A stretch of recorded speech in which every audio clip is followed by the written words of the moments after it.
Here we go. Calling the meeting to order today.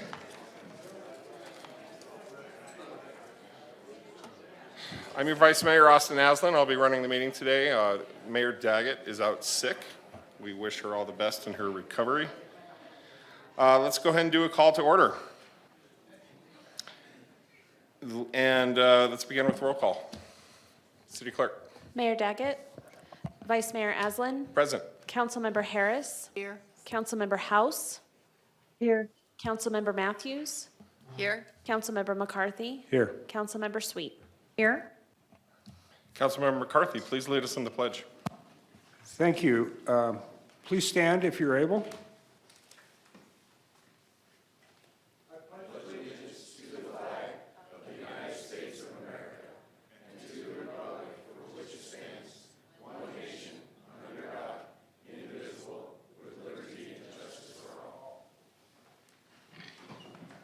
Thank you very much. Councilmember Sweet, can you give us our mission statement? The mission of the City of Flagstaff is to protect and enhance the quality of life for all. And our land acknowledgement, the Flagstaff City Council humbly acknowledges the ancestral homelands of this area's indigenous nations and original stewards. These lands, still inhabited by native descendants, border mountains sacred to indigenous peoples. We honor them, their legacies, their traditions, and their continued contributions. We celebrate their past, present, and future generations who will forever know this place as home. Now we have our open call to the public.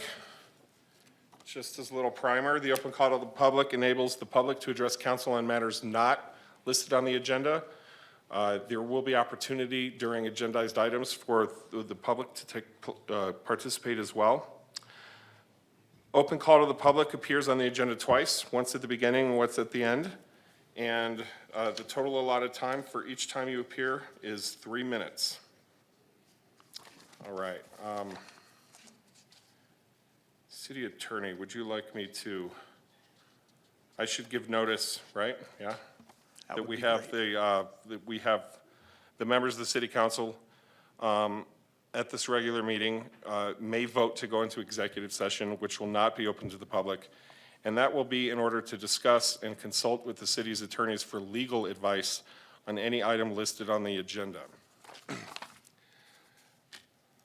Dennis Givens, come on up. Cool, thanks a lot, Vice Mayor Aslan, City Council, staff, citizens, welcome. And I just want to start by saying thanks for letting me speak all the time. This has been a really educational and fun experience for me. I'm here today to talk about ageism. Our elders deserve our respect. They are full of wisdom. Wildfires, flooding, and droughts are huge issues to the citizens, and we must listen to them. We need to be more fiscally responsible. Let's not bankrupt the city. The nation and state are in a deficit. Luckily, Flagstaff has a surplus. I think that's true. I'm not sure. I might have to ask the staff later about that. But hopefully the carbon neutrality plan works. We're spending about $500 million in 6 years, and that's a lot of money. So in order to do that, we need to make financial sacrifices. And I know we want to change the logo, but I think it looks cool to me, and maybe we shouldn't spend the extra money on it. I know Chris is working hard to do something about that, but I think the elk's watching over us, so I don't know. I like the logo. And I also believe in biking, the CSA, which is a community share agricultural, local farming, eating more plants, and planting more plants and composting. I believe we should protect the environment, but we should do it financially in a responsible way. We are leaders of the free world. If China and India are heavily polluting, we have to address the situation. We have to lead by example. Jim McCarthy says we can't expect the world to listen to us if we're not practicing what we preach.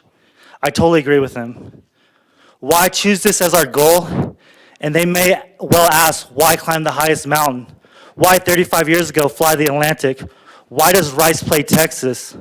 We choose to go to Mars in this decade and to do the other things, not because they are easy, but because they are hard.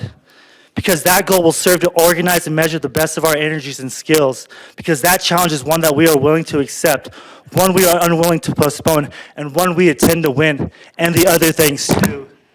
Thanks a lot. Go us, and come with me if you want to live. Thank you. Thank you very much, Dennis. Just as another advisement to the public. During public comment, the council is not allowed to respond because the topics are not agendized. We have a couple proclamations we'd like to go into now. So if everyone will join me in front, we'll start with Water Awareness Month. Just as a note, I'm not sure where the proclamation for water professional appreciation is. Talk to me as we go up there. And then we'll finish up our proclamations with Limb Loss and Limb Difference Awareness Month.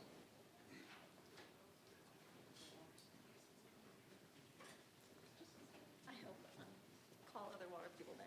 I'm just gonna flip this around so they can, okay.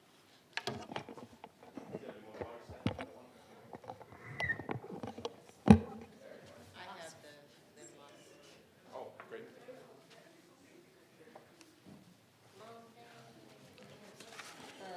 The two are combined. Okay, the two are combined. Great. Come on down. You guys, come on up front. Take center stage. Enjoy the moment. You certainly deserve it. There's plenty of room. Slip in here.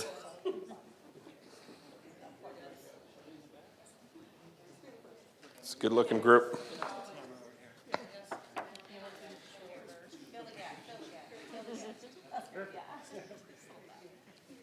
That looks good.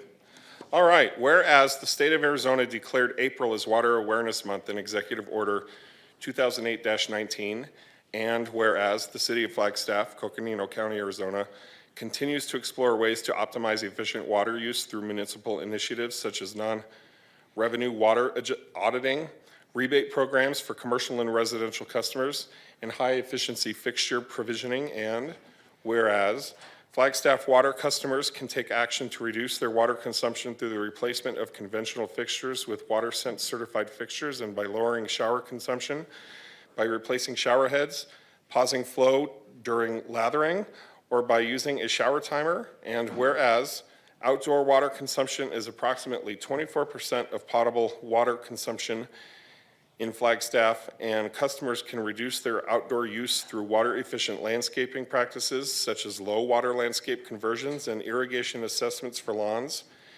And whereas water conservation is an integral part of saving energy, which contributes to lowering carbon emissions and helping the city of Flagstaff meet the goals of the Carbon Neutrality Plan. And whereas the 6th Annual Water Professionals Appreciation Week is April 22nd through 26th, 2024, and aims to recognize water professionals' role in ensuring clean and sustainable water supplies, to draw attention to career opportunities in the water industry, and to increase awareness of Arizona's unique water resources. Now, therefore, I, on behalf of Becky Daggett, Mayor of the City of Flagstaff, do hereby proclaim the month of April 2024 as Water Awareness Month in Flagstaff, Arizona. Let's give ourselves a hand, and if someone wants to come up and say anything, you're welcome to. Thank you. Thanks, everybody. Happy Water Awareness Month. My name's Tamara Lawless. I'm the Water Conservation Program Manager. Hopefully you saw my crew's table out in the hallway. This month, we are just meeting with Flagstaff residents and trying to chat about your personal living situation and seeing if there are ways that you can increase the efficiency of your home.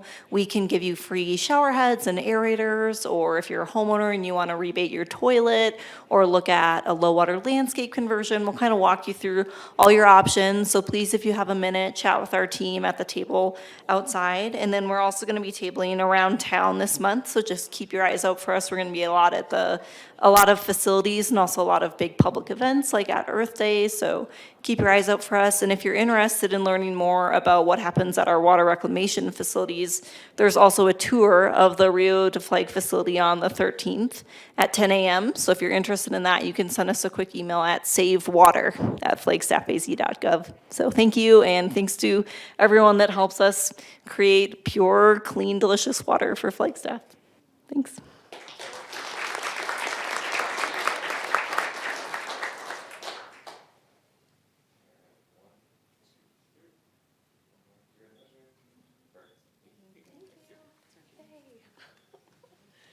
Appreciate you all so much.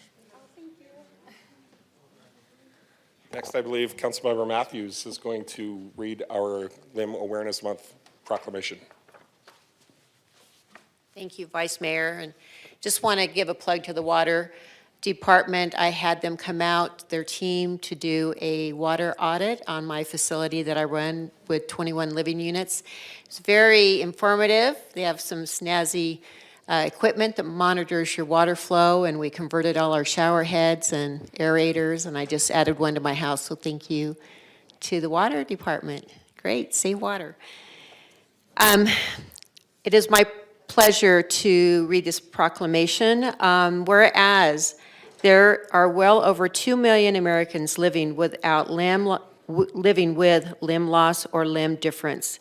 And whereas over 1,000 infants are born in America each year with congenital limb differences, and whereas over 500 Americans lose a limb or develop a limb difference daily, and whereas with diabetes and vascular disease being the leading cause and the number of amputations doubling by 2050 without continued major public awareness campaigns, and whereas April is the first month of spring, and as such is the time of renewal and celebration of the full and productive lives that can be lived by those experiencing limb loss or limb difference. And whereas we would like to express gratitude to caregivers who are a source of support and motivation, and whereas we would like to salute our combat veterans who experience limb loss or difference in service to their country.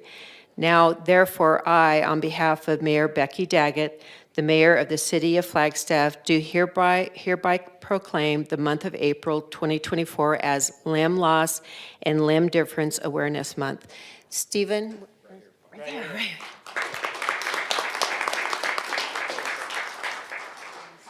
Yes, I do. Thank you for your time. Thank you so much.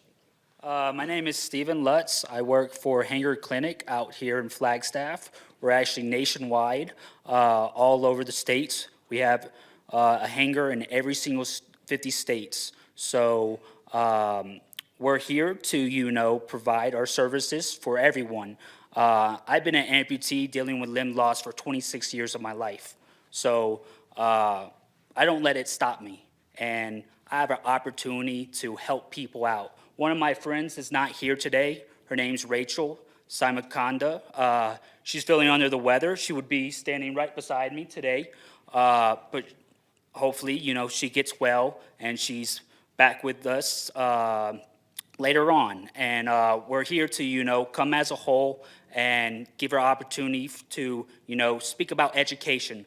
A lot of people just do not know what we go through as, an amputee, dealing with limb loss, It can be very difficult for the person itself, a lot of anxiety levels, depression, But for myself, in my role, I'm an amputee community care coordinator. So after post-op amputation, I go and see them at the hospital, or pre-op, before they get their amputation.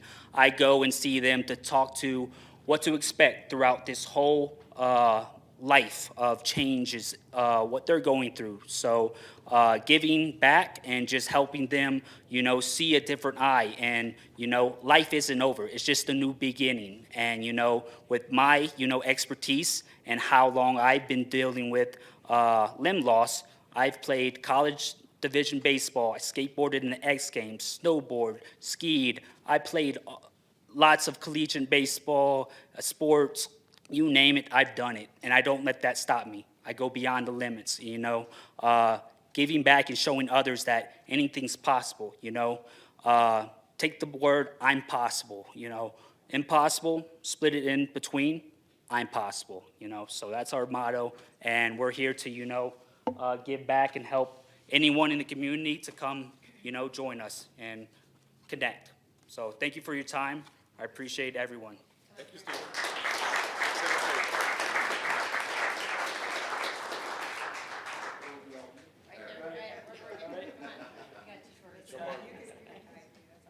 No. Awesome, thank you all.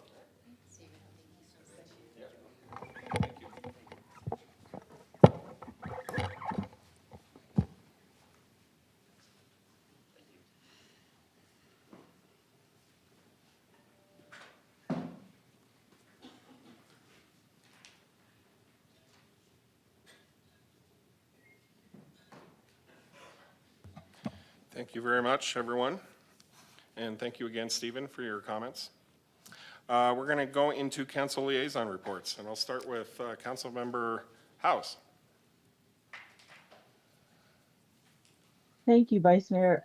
I don't have much tonight. I unfortunately had to miss the Housing Commission meeting last week. I'm still recovering from the latest round of COVID, and so have been out of commission for a couple of things, but look forward to getting caught up on that and continuing some of those conversations. Thank you. Thank you, Councilmember. Councilmember Sweet. Thank you, Vice Mayor. I'm going to talk a little bit about Metro Plan. There's a meeting this Thursday, 1 to 3, in the council chambers. Metro Plan will be at Earth Day on April 20th, Bushmaster Park. Hope to see you all there. And on May 18th, they are doing the Fremont Slow Street Painting Day. Sounds like a lot of fun. Follow will be there providing live music. It's a great way to get creative and be part of a wonderful community event. Take a look at their social media if you're on there. They put up a video today of the Fremont Slow Street project. It's pretty cool. So that's all I have. Thank you. Thank you, Vice Mayor. I don't have anything to report for the last 2 weeks, but this week, as Miranda just noted, at Metro Plan meeting, which I'll be at on Thursday, and later that afternoon, I'll be at a bicycle committee meeting. And then tomorrow, I'll be at the Transportation Commission meeting. So if anybody's interested in those, they're all open to the public. Thank you. As for myself, I had 3 different liaison relevant meetings this past week. 2 of them I missed because we were in a budget retreat.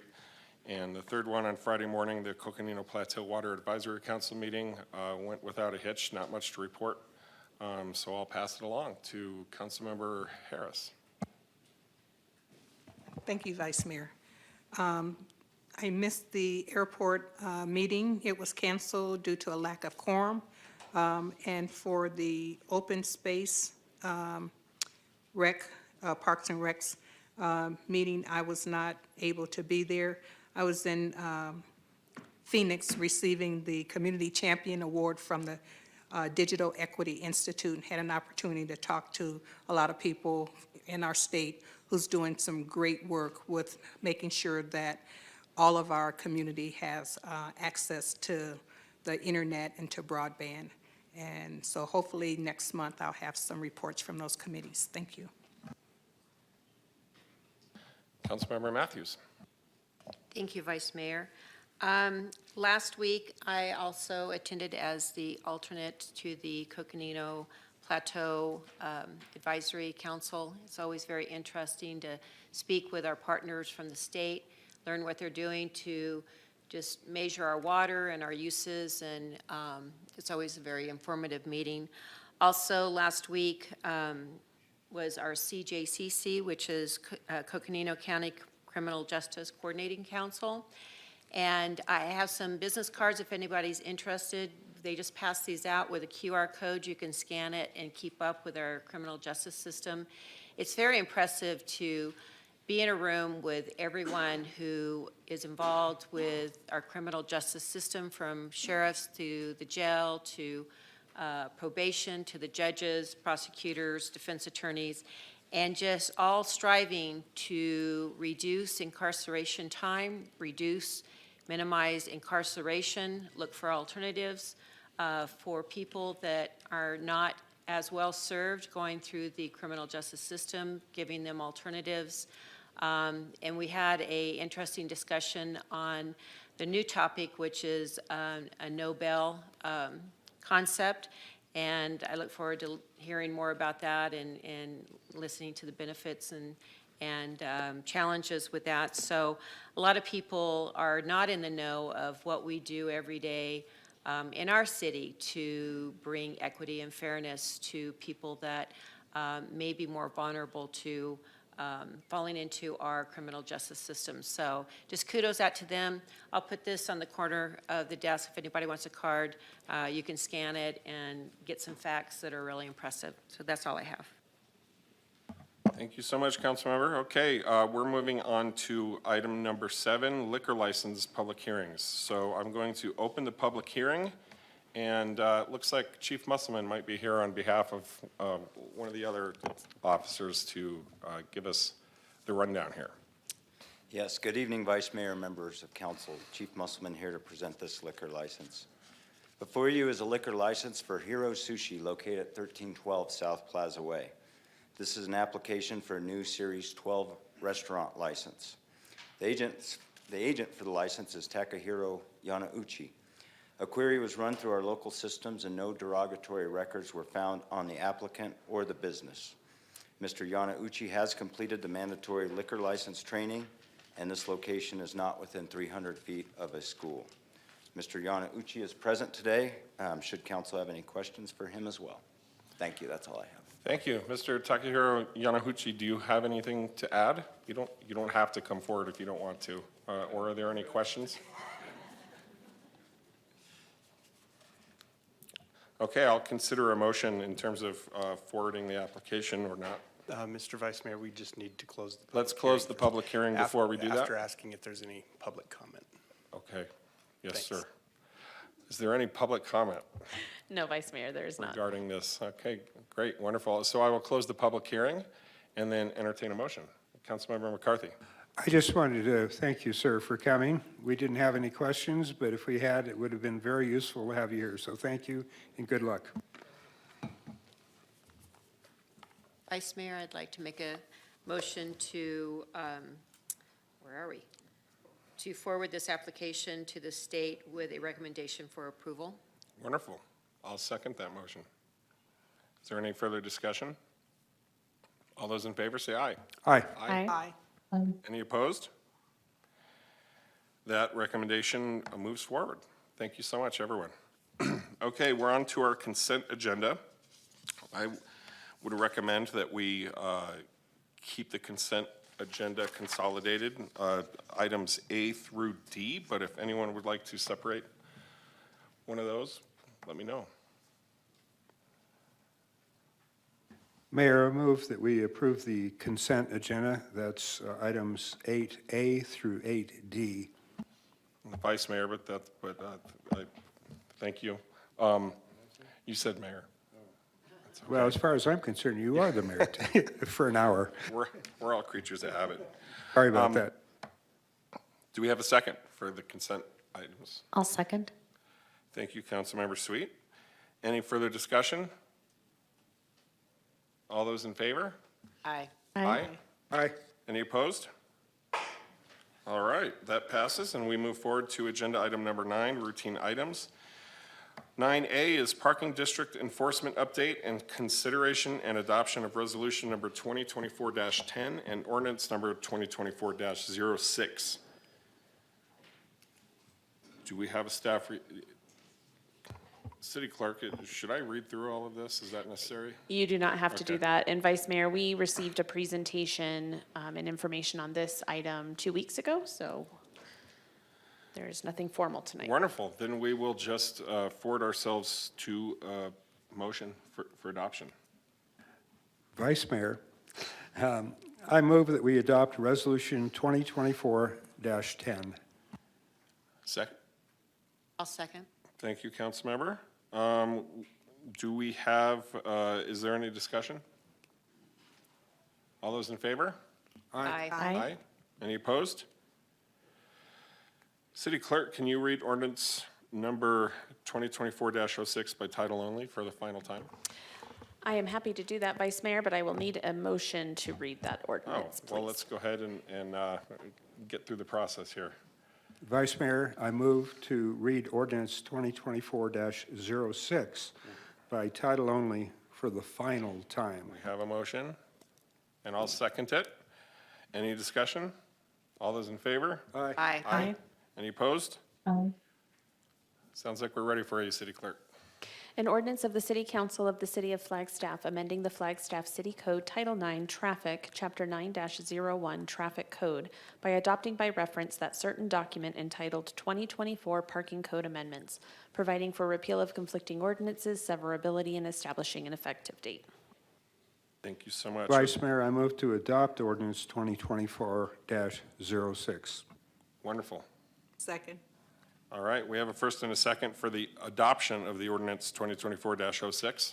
Any discussion? All those in favor? Aye. Aye. Any opposed? Aye.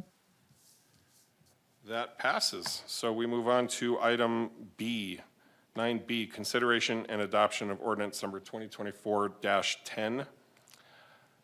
We're going to consider reading the ordinance by title only for the final time. And it looks like we do have some public comment on this matter. So I will take the public comment at this time. Did we have a presentation at all? Okay. So let's hear first from Tony Cullum and/or Robert Miller.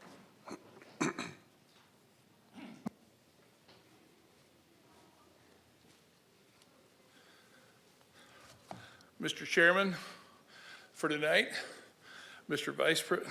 Chairman, Mayor, and City Council. Tony Cullum, 14 East Dale, attorney here in Flagstaff, real estate specialist. I'm the attorney for the project. I have with me Mr. Robert Miller, the developer. First of all, I'd like to thank the staff. Wesley and Alex have done a wonderful job on this presentation. We don't have any problems with their reports whatsoever. This matter has been with you for a little while. It was actually submitted in 2019 and 2020. It went to the city departments. The city fire department decided, or took a look at it and said, we really don't have any water out in this area. This is part of that old cinder mine out there. And so we really ought to put water in there. So the developer did that, put a large water line, 6,000 to 7,000 feet, with hydrants. So if anything did happen in the area, we would have water in the area. So that's kind of what's been happening from then till now. We had a public meeting in August of 2020, went very well. We met with the staff and gotten approval from all the departments. We've gone through planning and zoning and gotten their unanimous approval. We've had a new neighborhood meeting, and that turned out to be wonderful. So we're here to answer any questions you may have, and I'd like to just introduce Robert Miller, if I could, for a minute. Hello, Vice Mayor Aslan and council folks. Thank you so much for hearing us and taking the time to review our what we're doing. I wanted to introduce myself, Robert Miller, my wife, Shelley Miller, and my family. We've been long-time Flagstaff residents. I went to Cromer School the year it opened, raised 3 children here in Flagstaff, and my background is in mining primarily. In 2007, I purchased this property and with the idea of utilizing it for a trucking company that I had at the time. As we found, it was difficult to find anywhere to park equipment and stuff in Flagstaff. A lot of the trucking companies, including a lot of our sub-haulers and various subs, contractors, block layers, the people who buy product from our mining company expressed a need for storing the things that they used for their business. With that, we came up with this idea of once the portion of the mine was reclaimed to flat property, that it could be utilized in a way that would benefit small businesses and local business people. So thank you for your time. And we're here to answer any questions if you have any. Thank you so much. Thank you. Doesn't look like we have any questions. I will take Julie and Warren Smith up here together. You guys can speak in whatever order you want to.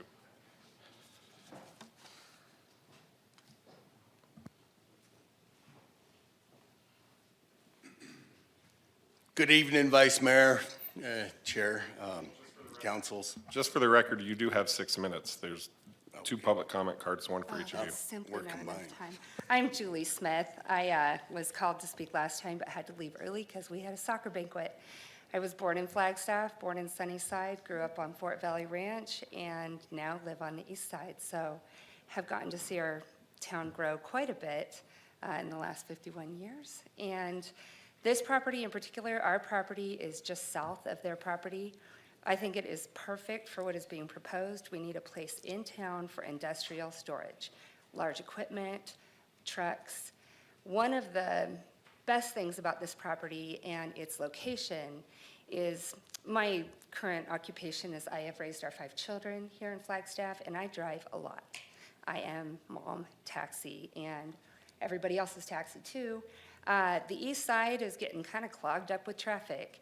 This property has 2 freeway accesses using Route 66 as its access to the freeway, and gets all of that industrial traffic off of 89 coming in from Donny Park. In front of the mall it's a wreck during rush hour.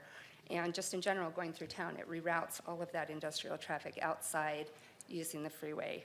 I can't think of a better use for this property unless for some reason you guys think a Trader Joe's could go there. Because I definitely, sorry Robert, I'm gonna have to go with Trader Joe's if you think that would work, but due to its proximity to the Wildcat treatment plant, I don't think that's a good idea. That's my 2 cents. Yeah. Okay. And I'm Warren Smith, and I've been a resident for 55 years here in Flagstaff, born and raised, grew up here. I've grown up in the construction industry pretty much my entire life. And just knowing, how that works as far as, Flagstaff is just getting tougher and tougher for any kind of equipment, yards or material storage or anything like that. And I think that this project that Robert's got that is just a ideal situation all the way around, that it gives opportunity for, guys like myself for storage units or equipment and materials, so on and so forth. So I'm all for it, and like I say, my wife spoke that, our property does, we're just the closest on the south side from this, but I think it's a great project. Thank you. Any questions? Really appreciate you coming forward and taking the time to be with us today. Your perspective is really valuable. Thank you. Last, we have Brent Eggert.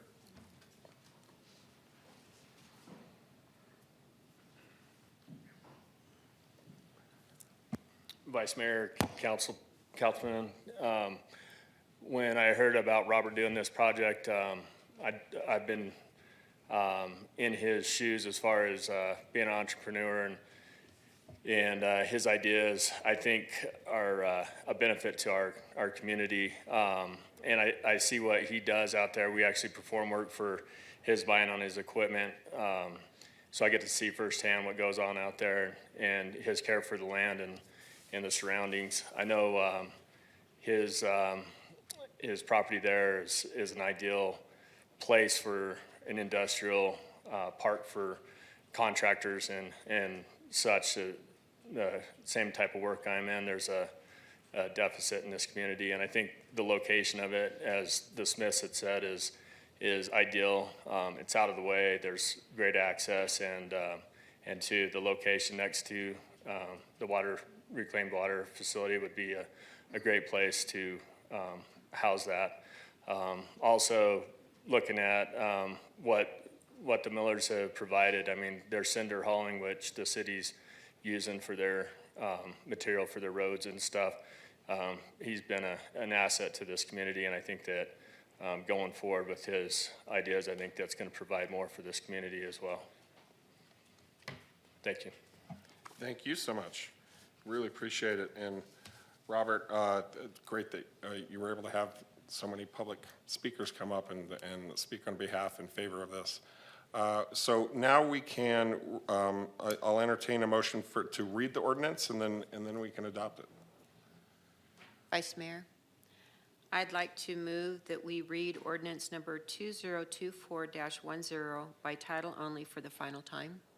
Wonderful. I'll second. And we have a second by Councilmember Sweet. City Clerk, let's go ahead and approve that. All those in favor? Aye. Aye. Any opposed? No? Okay, City Clerk. An ordinance of the City Council of the City of Flagstaff amending the Flagstaff zoning map to rezone approximately 18.24 acres of real property generally located at 6500 East Route 66 from the rural residential RR zone with a resource protection overlay RPO to the heavy industrial HI zone with a resource protection overlay RPO, providing for severability, authority for clerical corrections, and establishing an effective date. And I move that we adopt ordinance number 2024-10. Do we have a second? I'll second. We have a second by Councilmember Sweet. All those in favor? Aye. Any opposed? No surprise there. That motion is adopted. That ordinance is adopted. Okay, now we're on to our regular agenda, agenda item 10. We have A through G here, and if you will all indulge me, I'm going to put G before F, if that's okay with you. We'll start with letter A, consideration and adoption of ordinance number 2024-09. Staff, take it away. Good afternoon, Vice Mayor and Council. Jennifer Caputo. I'm the interim HR Deputy Director, and I am here this afternoon with another couple of changes for our employee handbook. The first of which is related to employee wellness. And what we're basically doing with this section is removing the specific details that are included in the handbook. Those things are subject to change at any time, so instead of providing the details of each area, we're removing that and then entering a link to our employee website so we can have the most updated information at any time. Any questions about that piece? Okay. The second one is related to our purchase day program. So once a year during open enrollment, employees have the opportunity to purchase up to 10 days of vacation. Right now, the ordinance states that it's full-time employees that can do that, and so we are recommending that we open that up to part-time employees as well. Any questions? All right, that's all I have for today. Councilmember McCarthy. So right now, the employee handbook is approved by council, is that correct? Correct. So now, under this provision, changes to the rules and procedures can be done administratively, is that correct? No. So it'll still require, even though it's on the website and all that, any changes have to be approved by council? Yeah, the handbook itself, yeah. We're just asking in this one area to take out the actual details of the employee wellness. So I can give you an example. So item E is repetitive motion therapy, and that's part of the handbook. Well, we didn't have the repetitive motion therapy for a couple of years because of COVID, but it was still listed in the handbook. So we're asking to take out those details for those types of times where that wouldn't have actually been in effect. So it was in the handbook, but we weren't actually doing it. I'm not saying I'm against this, I'm just saying that I want to clarify. It sounds like you can make changes like To the repetitive wellness- motion things. To the wellness program, yeah. Without going back to council. So it can be done administratively. That's what I'm hearing? For the programs that we're including, yes. But we would still bring changes to the handbook to you, to council. And if I could clarify, the wellness program cannot be taken away by staff administratively. This simply gives them the opportunity to add or remove programs as part of the wellness. Specific. So you can change what it is administratively, but you can't take it away. Can't remove the wellness Right. program or change any portion of the handbook. I mean, and I trust our city manager, I really honestly do, but I'm just bringing this up so that the public understands that we are making a change, potentially a big change. Sir. Thank you, Vice Mayor, Council, if I may. Yeah, these changes are really kind of ministerial or clerical in nature and not truly substantive to the handbook. Anything substantive to the handbook has to come to the dais for change or approval or any changes at all, any amendments. That's by operation of the city charter. So we view these changes here as being kind of clerical changes. Okay, I'm supportive. I just wanted to have a short discussion about it. Thank you. Thank you. Thank you, Council Member. Yeah, it seems to me that this leeway that we're providing for is well within the scope of typical clerical administrative oversight anyway. But appreciate the discussion. So here at the April 2nd meeting, we are in a position to read the ordinance, and then we'll read it again for the final time and adopt it on the 16th. Do we have a motion? Vice Mayor, I'd like to move that we read ordinance number 2024-09 by title only for the first time. I'll second that. We have a first and a second. Any discussion? All those in favor? Aye. Aye. Any opposed? All right, City Clerk. An ordinance of the City Council of the City of Flagstaff amending the Flagstaff City Code, Chapter 1-14, Personnel System by amending the Employee Handbook of Regulations, Section 1-70-020, Employee Wellness, and 1-50-039, Purchase Day Program, providing for repeal of conflicting ordinances, severability, authority for clerical corrections, and establishing an effective date. Thank you so much. And now we're on to agenda item 10B. It looks like this might be Jennifer as well. If you want to kick us off with consideration and adoption of ordinance number 2024-11. Yeah, I'm actually going to turn it over to our EAC co-chairs, Jessica Vigorito and Daniel Carrick.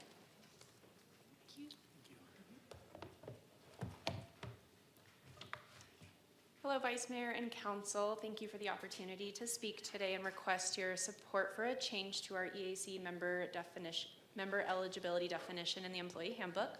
My name is Jessica Vigorito. My colleague here with me today is Daniel Carrick, and we are currently the co-chairs for EAC. For those of you who may not be aware, the purpose of EAC is to foster ongoing employee and employer relations by providing a process and a forum for employees to recommend changes to the city manager concerning employment-related policies and procedures, safety, compensation, and benefits. The mission of EAC is to form a body of elected members and alternates to represent individual employees, groups of employees, and divisions of the City of Flagstaff with fairness and impartiality. The EAC is a body of employees that are elected from each and every department within the organization to ensure that each area has a voice at the table. The changes we're bringing forward today are in an effort to create a greater opportunity for staff to participate in this important committee. As you'll see in your agenda packets, we're proposing 2 changes to the current definition of who's eligible to become a member of EAC and expands the employee pool of eligible members. The first one is to include part-time employees. Part-time employees are tenure and benefit eligible, receive the same benefit options as full-time staff, and are subjected to the same policies as full-time staff. The only difference between a part-time staff member and a full-time staff member are the number of hours they work, which is typically between 20 and 39 hours. The second change is to allow HR staff to be eligible for a member position as well. This would allow HR staff who are not managers or higher than the manager level to participate in EAC. And we appreciate your time and consideration for these recommended changes to our handbook, and Dan and I are available for questions.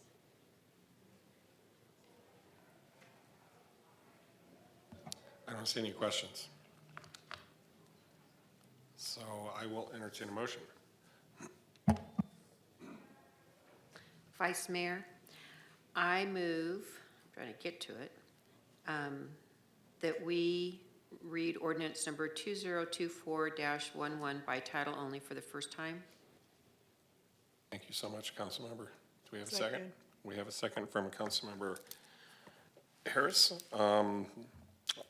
Any further discussion? All those in favor? Aye. Aye. Any opposed? City Clerk, can you read that? An ordinance of the City Council of the City of Flagstaff, Arizona, amending the Flagstaff City Code, Chapter 1-14, Personnel System Section 1-14-001-0006, Employee Advisory Committee, subsection 1-14-001-0006.1. Definitions and the Employee Handbook of Regulations, section 1-10-070, Employee Advisory Committee, providing for repeal of conflicting ordinances, severability, authority for clerical corrections, and establishing an effective date. So glad you got all the zeros right there. Throw the equation right off if you didn't. Okay, thank you. We'll be back on the 16th to adopt that ordinance if approved. Thank you. On to item number C, consideration and adoption of resolution number 2024-13. Staff.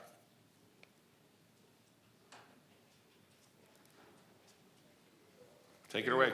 Good afternoon, Vice Mayor and council members. I'm Chris Fallon with the Fire Department. I'm here to talk to you today about a resolution between the city and Coconino Community College. We've had some agreements in place for practical skills stations with Northern Arizona Healthcare, and a few years ago they transferred the paramedic training in particular over to Coconino Community College. So whenever that move took place, they started going through the accreditation process, and now I'm in front of you today to talk to you about the resolution and the intergovernmental agreement to make that happen. We've seen a lot of good impacts from that. I'm a graduate of the program myself. Most of the paramedics in the Flagstaff region have come from there, and so we see this as a good thing for the agency. We've also used this as kind of a recruiting tool. We have students from all kinds of different agencies come in and go through our fire department and see our people and our equipment and see what we're about, and that's helped us with some recruitment issues also. So if you have any questions, I'd be more than happy to answer those. I don't see any questions. Are there any other comments? I think we're good up here, and I'll entertain a motion in that regard. I'll move to read resolution number 2024-13 by title only. Thank you, Councilmember Harris. I'll second. We have a second by Councilmember Sweet. Any discussion? All those in favor? Aye. Any opposed? No? So I'll kick it back over to the city clerk again. A resolution of the Flagstaff City Council approving an intergovernmental agreement between Coconino Community College District and the City of Flagstaff Fire Department for clinical practicum and/or internship education. I move that we adopt resolution number 2024-13. I'll second. We have a second by Councilmember Sweet. Any discussion? All those in favor? Aye. Aye. Any opposed? That resolution is adopted. Okay, we're moving on to D. Thank you so much. Consideration and adoption of resolution number 2024-16. Paul, good to see you. Take it away. Good afternoon, Vice Mayor and Council. Nice to see everybody.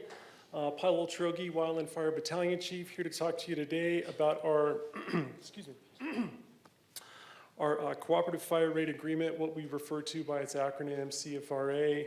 Every 2 years it comes up for a negotiation period and to be kept current. We're coming into that. It's usually even numbered years. After this year in adoption, it's going to move once every 5 years. So we won't have to come back here and ask for it again until 2029. The CFRA, this agreement, it allows us to work through the state of DFFM, the state forester, and get our personnel and equipment ordered for wildland fire suppression and support. And it also allows for any costs incurred on those assignments to be fully reimbursed. And then anytime that we respond through a mutual aid capacity, it also allows that reimbursement to take place. Last best example of that would be the tunnel fire. When we responded all of our staff out to the tunnel, we were able to fully reimburse for that. So here today to talk through that or to answer any questions about that CFRA, excuse me, if you have any. Council. Mr. Trogi, I don't think we have any questions or comments. So let's go ahead and forward with the, I'll just point out for the public, it sounds like we're just rubber stamping all these. Well, we've researched all these and read them in the packet. So we've done our homework. And since I did my homework, I would like to read Resolution 2024-16 by title only. thank you. I'll second. We have a second by Councilmember Sweet. Any discussion? All those in favor? Aye. Aye. Any opposed? City Clerk. A resolution of the Flagstaff City Council approving the 2024 Cooperative Fire Rate Agreement, CFRA, intergovernmental agreement between the Arizona Department of Forestry and Fire Management and the City of Flagstaff. Now we're ready to adopt the resolution. Councilmember McCarthy. I move to adopt Resolution 2024-16. And I'll second that. Is there any discussion? All those in favor? Aye. Aye. Any opposed? Aye. Thank you very much. Resolution number 2024-16 is adopted. Next is agenda item E, consideration and adoption of resolution number 2024-14. And looks like we have staff. Go ahead and take it away.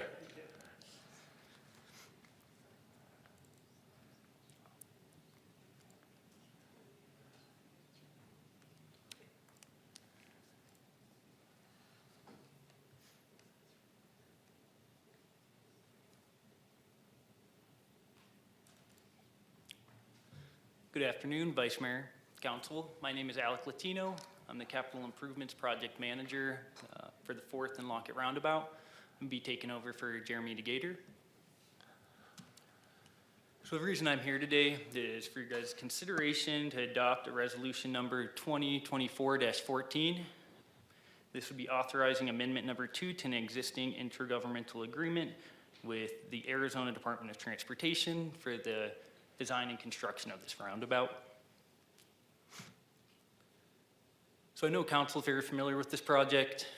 In case we have any new residents listening in today or anyone of the public, just a brief history of it. So on the right-hand side, you can see what the intersection looks like today. The plan is to replace our traditional type of intersection with a roundabout. In the past, there have been traffic studies done in this area that identified it as a hazardous area, which made us eligible for a highway safety improvement program grant. And part of utilizing some of these grants means we can't administer this money. So we partnered with ADOT, and we're thrilled that they wanted to partner with us and help deliver this project. So on the left-hand side, you can see. So just a quick project cost summary. It has been a good amount of time since it's been brought before council. I believe the last time the IGA was brought to council was 2 years ago. So we do see some cost escalation here. The total project cost now is estimated at $6.6 million. The Highway Safety Improvement Program grant is still the same, $1.9 million. And the city share has gone up to $4.7 million. I would like council to note that as of this year, we do have funding for this project in our budget. So taking a closer look at the city share of the cost for this project, the big number that's updating is our engineered estimate on construction. So it's $3.5 million now. This is something pretty typical when we see these projects pushed out years, this price escalation. And along with this engineer's estimate update, we have identified for the need for additional design and project development administration. So we are looking to spend an additional $80,000 on design to get us across the finish line. Currently we're at 95% planned. So really the big ticket items with this additional design cost is getting us to 100% planned. And along with that, we're going to include post-design services in that contract. So we want to have a contract in place with our designers before we go to construction in case any questions come up during construction. We know we have a tight window working in the summer, so we just want to make sure we have everything in place. And then that project development administration cost, that is just to continue to pay ADOT for their time assisting with this project. And then we want to update council on right-of-way acquisitions, and it actually includes TCEs or temporary construction easements. So it is about $930,000. A good majority of that was purchasing that home at East Lockett, rehoming those individuals, and then demoing that home. And then we want to update you on our schedule. So I know many of you are aware, it got pushed to spring 2025 for construction. This is due to many reasons, but a huge one I touched on earlier. We're still not at 100% planned, so we really need to get these finalized and get the project out to bid. So if this resolution is adopted, we'll be able to proceed with ADOT putting this project out to bid. Are there any questions? I do have a question. It looks like the city manager might be anticipating it too. I know there's, Alec, thank you very much. I know there's a lot of construction projects going on in the vicinity, and there's been some anxiety around what can be handled traffic-wise and community-wise out there. If you have any comments on that, or city manager, if that's what you were going to speak on, please do so. Thank you, Vice Mayor, Council, and thank you, Alec. Yeah, kind of echo the Vice Mayor's comments. I just wanted to invite an opportunity, Alec, for either you or Trevor or somebody to speak to how this project will coordinate with other projects, notably the Linda Vista closure that's happening right now. Thanks. So I do know a bit about this. Trevor, if you want to talk, you can. We do plan on having that Linda Vista closing not closed anymore. Plan on having that construction wrapped up before we start impacting Fourth Lockett and Cedar. We do not plan on having both areas impacted at the same time. Have anything to add? Sounds pretty straightforward. There's not going to be any overlap between the two projects. Yeah, the goal is definitely not to have overlap. We want to try to keep this as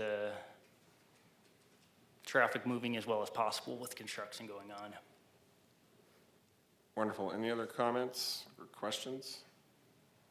I will entertain a motion about 2024-14. Vice Mayor, I'd like to move that we read resolution number 2024-14 by title only. Thank you, Councilmember. Do we have a second? I'll second. Councilmember Sweet seconds the motion. City Clerk. Can we take a vote on that, please? I'm going to guess at the end result, but we can go ahead and go through the process here. Is there any discussion? I apologize for missing that again. All those in favor? Aye. Aye. Any opposed? Now we can read the resolution. Thank you, Vice Mayor. A resolution of the Flagstaff City Council approving Amendment Number 2 to an intergovernmental agreement between the Arizona Department of Transportation and the City of Flagstaff for the design and construction of a roundabout at the signalized intersection of 4th Street and Cedar Avenue / Lockett Road. Okay, now I'll entertain a motion to adopt the resolution, and I know we have spent many, many, many hours in this chamber discussing this particular roundabout in great detail over the years, so.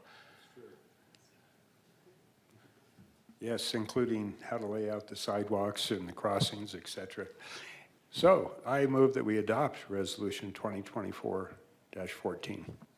Thank you very much. I will second that motion. Any discussion? All those in favor? Aye. Aye. Any opposed? Looks like we have adopted that resolution, 2024-14. Thank you very much. Thank you, Alec. Thank you, Vice Mayor. Thank you, Council. We're gonna skip forward to item G, and that's at the request of staff. I think the folks doing agenda item F wanted a little bit more time, so we're helping them stall, I think. Paul, why don't you take us away when it comes to consideration and adoption of ordinance 2024-12? All right, thank you, Vice Mayor, council members. This is the first read of ordinance 2024-12, changing the speed limits on Butler Avenue. Staff was last before you in February, on February 27th of 2024. We had a very good discussion about the speed study and the speed limits, and the direction that staff received after that meeting was to modify the speed limits on Butler from Milton to Lone Tree, from 35 existing to 30 miles an hour, and on Lone Tree from Sawmill, from the existing 40 miles an hour down to 30, and then from Sawmill to Ponderosa Parkway from the existing 40 to 35 miles an hour. This just shows what the speed limits are currently on the top, and then what they will become on the bottom.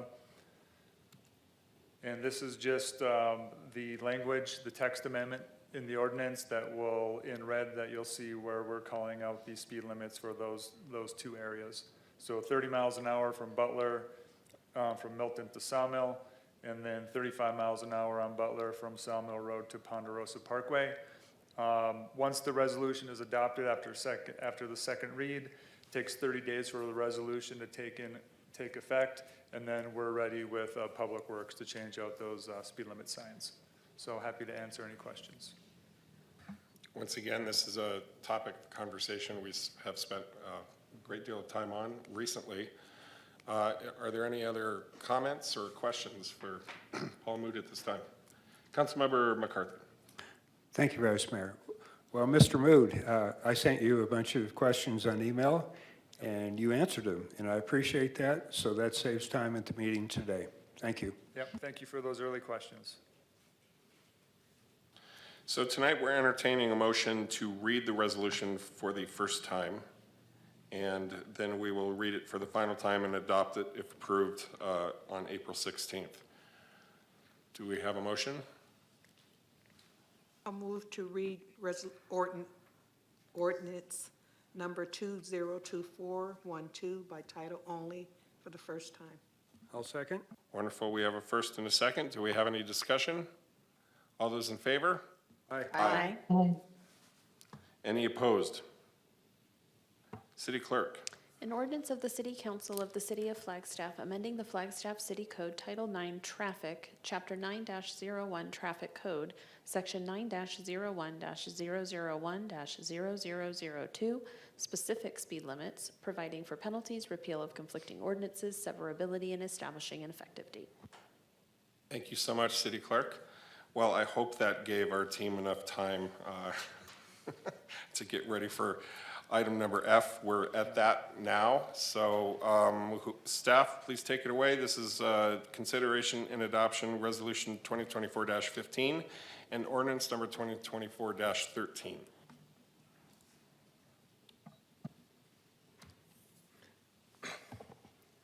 Good afternoon, Vice Mayor and Council. I'm Dave Millis, Development Engineer. We're here today to present for the first read the amendments to Title 13 in the 2024 amendments. We discussed these at some length in the February 27th council work session. We made some changes based on the input received during that work session. And then I also wanted to point out in that interim time, we made 3 additional fairly minor technical changes as well, but I just wanted to be clear and not trying to add any other changes that you weren't aware of.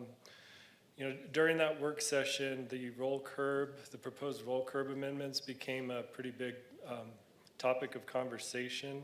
So we removed those proposed changes from this. We do intend to continue more outreach on this item for future discussion of possible changes, but at this time those were taken out.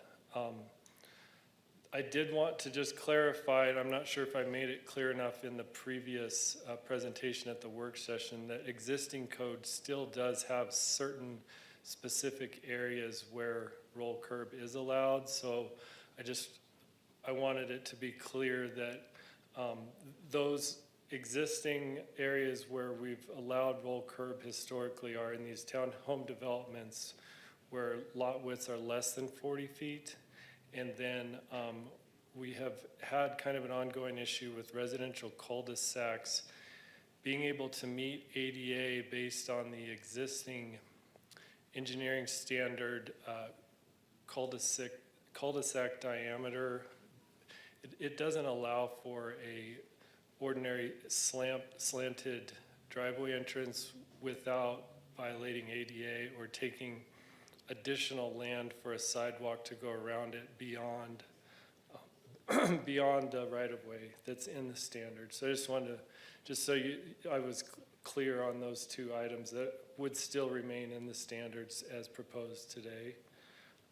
There was also some discussion about the allowable height of traffic signals, which our traffic engineering team added some clarifying language to these proposed amendments in response to council discussion. These last three are the ones that I mentioned, some additional technical changes that came up in that interim time frame. That one relates to a type of water valve, some foots trail details being updated, and a kind of a clerical update on a detail. So other than those items, I identified everything else in the proposed amendments remains as presented during the work session. So that's the conclusion of my presentation, if available for question and comment. Thank you so much, Dave. Councilmember McCarthy. Thank you, Vice Mayor.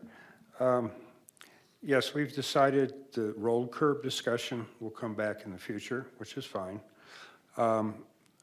When we do that, I would also like to have a discussion about sidewalk width. When I first moved to Flagstaff, and in the house that I live in, the sidewalk is 4 feet wide. And I noticed when I took a walk the other day into Presidio, theirs are 5 feet wide, which is what's in the code now. And I guess some of my thoughts are that that uses a lot more concrete, and concrete is expensive, and it's one of the leading causes of greenhouse gases, the production of Portland cement to make concrete. So, and then when I walked around the Presidio, it's just like these sidewalks look so big, and they're just taking so much of the land that could be used for landscaping. And of course, it increases the runoff, which the city has to collect, stormwater, with the wider sidewalks, and it increases the cost of housing with the wider sidewalks.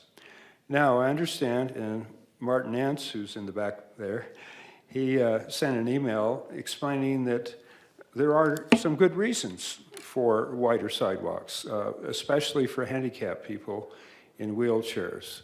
But I would like to have a discussion about that, the pros and the cons, when we have the discussion about rolled curbs. So I'm not asking to do anything new now. I'm just asking that we have a discussion, and I realize that there's probably maybe 2 or 3 different commissions that would be interested in this issue. So I'm hoping that it can go through them and then at some point come back to council. But I am supportive of what's before us tonight formally. Thank you. Thank you. Thank you, Councilmember. And we've heard over the years many of your own stories with your wife wheelchair bound and having to deal with that. So appreciate your attentiveness and your sensitivity to that. Yeah. And I'll mention that I measured how wide my wife's wheelchair is, and we could get 2 of those down a 4-foot sidewalk, but it would be a little tight. So there is an option of a 4.5-foot that would save a little concrete and save a little landscaping and, et cetera, et cetera. So anyway, I think a discussion about it would be warranted. Thank you, Vice Mayor. Okay, any other comments or questions for Dave? I'll entertain a motion in terms of reading the resolution. Right, I move that we read Resolution 2024-15 by title only. I'll second that. Do we have any discussion? All those in favor? Aye. Aye. City Clerk. A resolution of the Flagstaff City Council declaring as a public record that certain document filed with the city clerk and entitled 2024 Amendments to Flagstaff City Code Title 13 Engineering Design Standards and Specifications for New Infrastructure. And I will move that we read ordinance number 2024-13 by title only for the first time. Second. Thank you, Councilmember. Any discussion? All those in favor? Aye. Aye. Aye. Any opposed? That passes. City Clerk. An ordinance of the City Council of the City of Flagstaff amending the Flagstaff City Code Title 13 Engineering Design Standards and Specifications for New Infrastructure by adopting by reference that certain document entitled 2024 Amendments to Flagstaff City Code Title 13 Engineering Design Standards and Specifications for New Infrastructure, providing for repeal of conflicting ordinances, severability, and establishing an effective date. And we will be back to revisit those for final consideration on April 16th. Okay, we are moving right along on our agenda. We are down to item number 11, and this is going to be a follow-up from the March 25th, 2024 City Council Water Commission joint meeting. I remember that like it was last week. I'll let staff take it away. Erin? Good evening, Vice Mayor and City Council members. I need a minute to pull up the talk. No worries. Take your time. Thank you.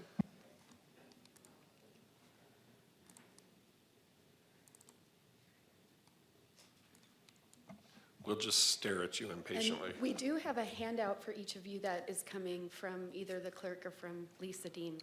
We made some changes to the draft presentation that's in your packet, and I wanted you to have a hard copy.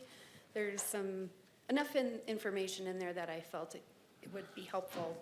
Wonderful. We'll take a look at that as you're getting ready.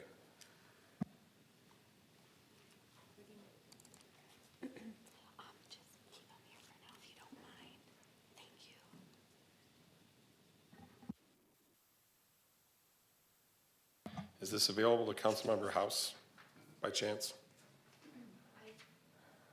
I can provide it to her by email as soon as I turn the talk over to Carol. Okay, wonderful.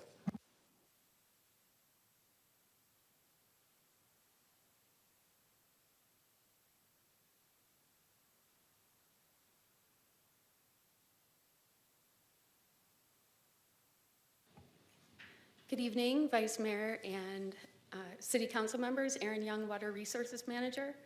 We are back in front of you this evening after our meeting last week, and we had some questions and further discussion, so we're prepared for that tonight.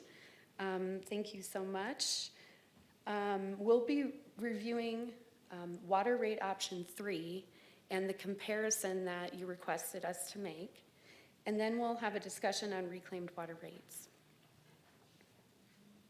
And at the end, we'll also provide you with where we're at in the process in some more detail about what options you have once we bring that full rate package to you on April 16th. With that, I'll turn it over to Carol. Hello, Carol. Nice to see you. Good afternoon, Erin, and good afternoon, Vice Mayor and members of council. It's good to see you all again, although virtually. Thank you, Erin, for the introduction. As you all remember probably quite vividly, last week we reviewed a water rate option 3 with a revision. So that's what I would like to go over next. And Erin, are you controlling the slides? I think you are. Thank you. First, we'd like to talk quickly about what we presented regarding the water rate structure options. If you recall, we presented 3 different options, and at the end of our session, we had quite a few of you and the Water Commission members that preferred option 3, but with a request to evaluate a little bit of a difference in the single family rate tiers. So this is just a reminder of what option 3 looks like. The table on the left shows the monthly fixed charges by water meter size that everyone would pay, assuming you will recover the 25% minimum of your revenue from these fixed charges. So that's a minimum per policy. We're showing you again the inside city rates only. Outside city rates have a 10% surcharge. So you'll see that for the fixed charge, the annual cost recovery for fiscal year 2025 is $4,000,000 4.24 million. The table on the right shows the volumetric or usage rate structure for option 3. This is where we showed the single family tiers. You have 4 tiers that you charge single family residents for their water usage. Tier 1 is for usage up to 3,500 gallons of water a month. Tier 2 is greater than 3,500 gallons up to 6,200 gallons a month. And then tier 3 is greater than 6,200 gallons per month up to 11,500. The top tier, tier 4, is for any usage above 11,500 gallons a month. So customers pay incrementally as they use more water. The current rate is shown in that middle column. So this is what customers currently pay for each tier. The tier price ratio shown here is not the current price ratio, but it is that price ratio associated with option 3. And you can see the rates that recover the single family residential costs of service in that last column. So you'll see that the tier 1 rate would be $4.48 and so on. In option 3, we also presented the cost of service based volume rates, so charges per 1,000 gallons of water usage for each of the customer classes based on their use of the system. So multifamily customers, every rate you'll see is an increase. So multifamily customers, commercial and schools, landscaping, etc. What you do see is that those 2 orange highlights, which indicates the option 3 version where we have combined, or we're suggesting to combine, the commercial, schools, and institutional customers. So this would combine them into a commercial / schools class. So that rate would be $5.88 per 1,000 gallons for all of these customers. The total recovery of revenue for fiscal year 2025 in this option is $12.72 million. We hold this basic approach constant for the next version on the next slide. This next slide shows all of the options, but it shows for option 3 revised, that very last column, that we have revised the tier ratios for the first tier and the third tier to reflect the comments from last week. The same concept and the same goals are met with option 3 revised for the single family tiers. This means that we are looking to set the volume rates for indoor usage, so efficient indoor usage for both small and large families, in those rates that we show for tier 1 and tier 2. The peaking, or the extra capacity costs that are driven by peak usage, so usage typically outside, are recovered through tiers 3 and 4. That's where we derived the price ratios of 2 times the tier 2 rate for the tier 3 rate and 4 times the tier 2 rate. What we are in essence doing here is setting the first 2 tiers to recover the base costs of service for indoor water usage and pushing the peaking costs to tiers 3 and 4. The remaining volume rates for multifamily, commercial and schools, etc., are the same as what I just discussed for option 3. So we show that, just the differences from what we presented last week.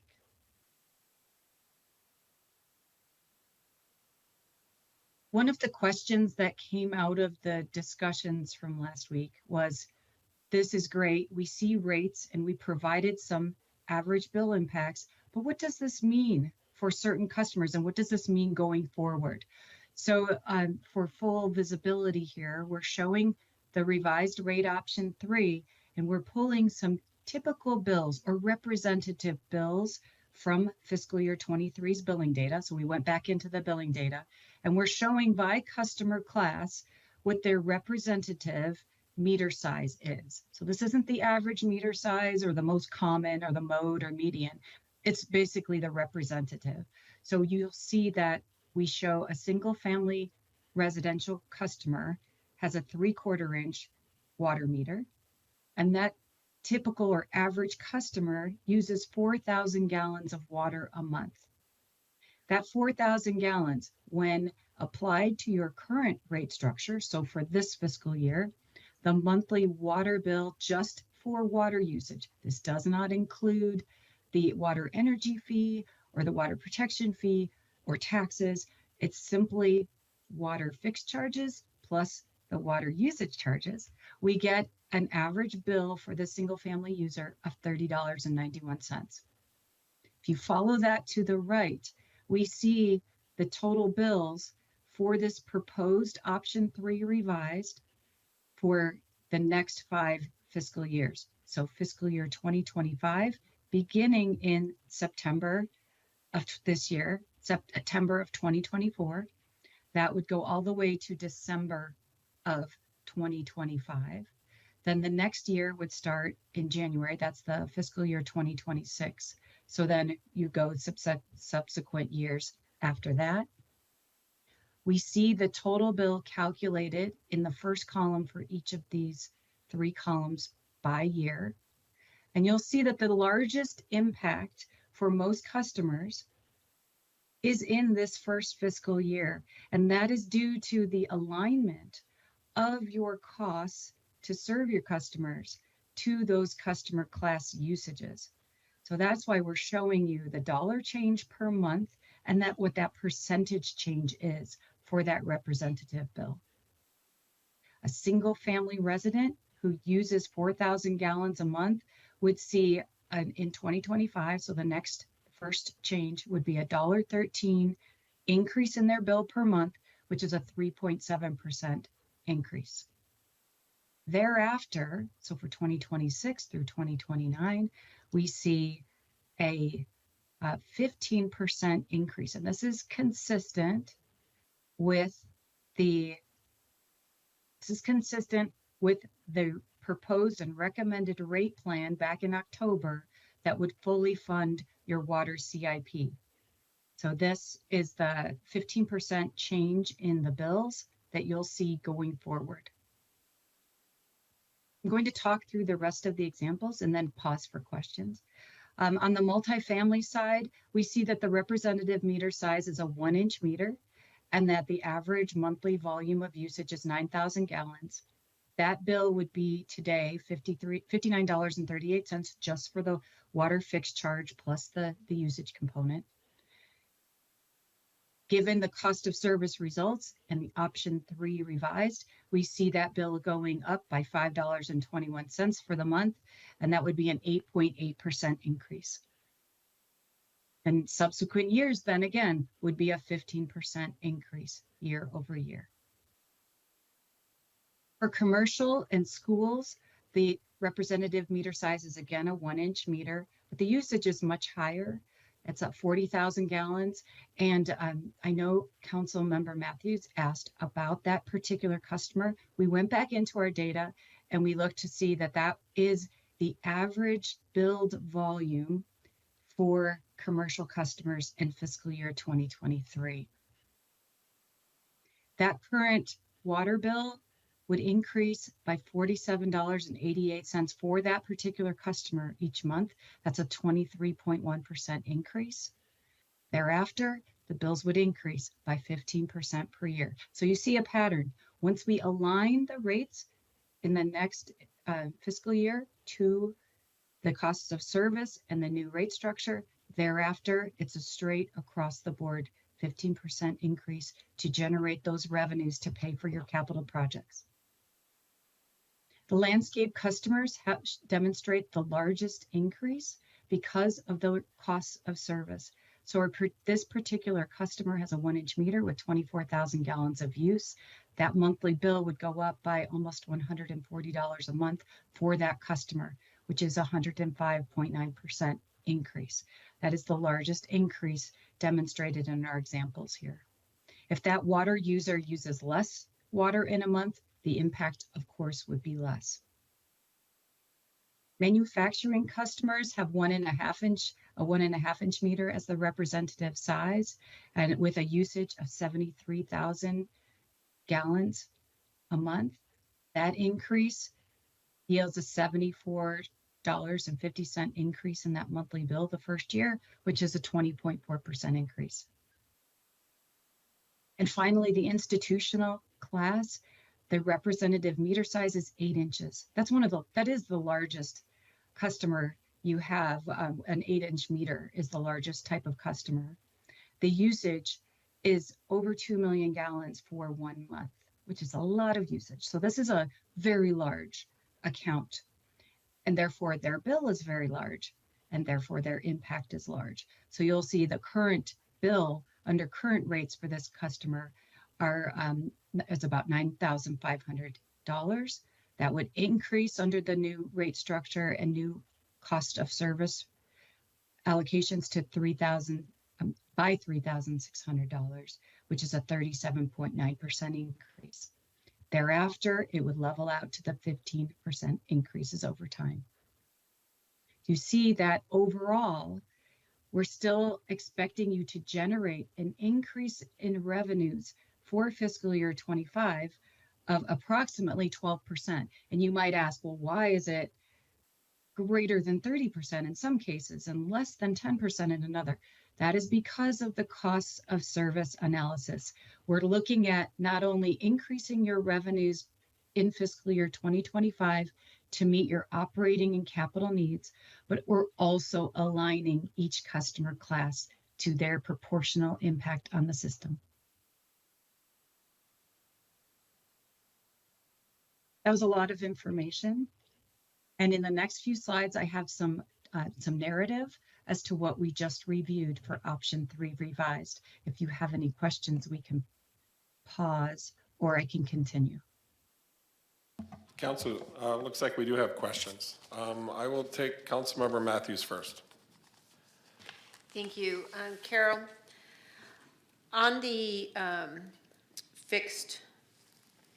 water fixed charge, is that amount factored into these proposals here? Like you're showing, if you go back to, probably easier to go back to the slide that showed the different single-family residents and stuff. When you show an increase on tier 1 from $3.44 to $4.48, that really isn't giving us the whole recovery costs, right? Because they also have that fixed rate. So Vice Mayor and Councilmember Matthews, that is exactly correct. That this chart just shows the comparison of the volume rates, because for options 1 through 3 revised, the fixed charges do not vary. And those would be on the slide right before this one. So that chart on the left shows the last column is the proposed fixed charge under all of these options. So for a consumer or a business to, before the modeling that you're going to put up on the website comes live, they would have to add, like for a 3/4 inch pipe or meter, $14.33 plus the per 1,000 gallon charge of $4.48, correct? Councilmember Matthews, that is correct. And that will be on that rate calculator. It will be done automatically once the meter size and water usage is entered. I wanted to make another comment, Erin, if we could go to the actual bill projections as well. Back to yes. These dollar values include those fixed charges. We just couldn't fit it all onto one slide, so we condensed it to the total bill. You had seen last week a breakout of that new fixed bill plus the volume charge. So we, to save space, we just combined it into a total bill, but they do include both the fixed charge for those meter sizes plus the usage charges. Okay, that's helpful. And then my other questions can wait to the end, but just one real quick. Can you remind me again what our total capital improvement budget is?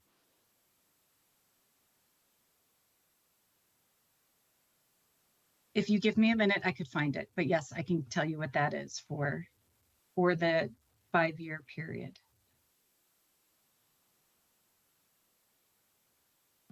Sounds like a tatter question. Rick's shaking his head. No, he's not touching that one.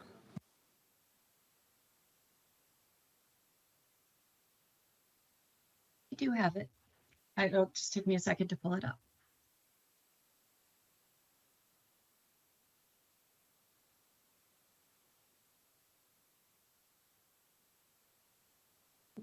Do you want to move on and then just give it to me at the end?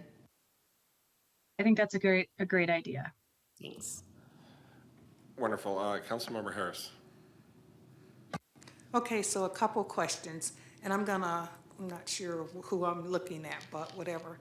I'm gonna focus on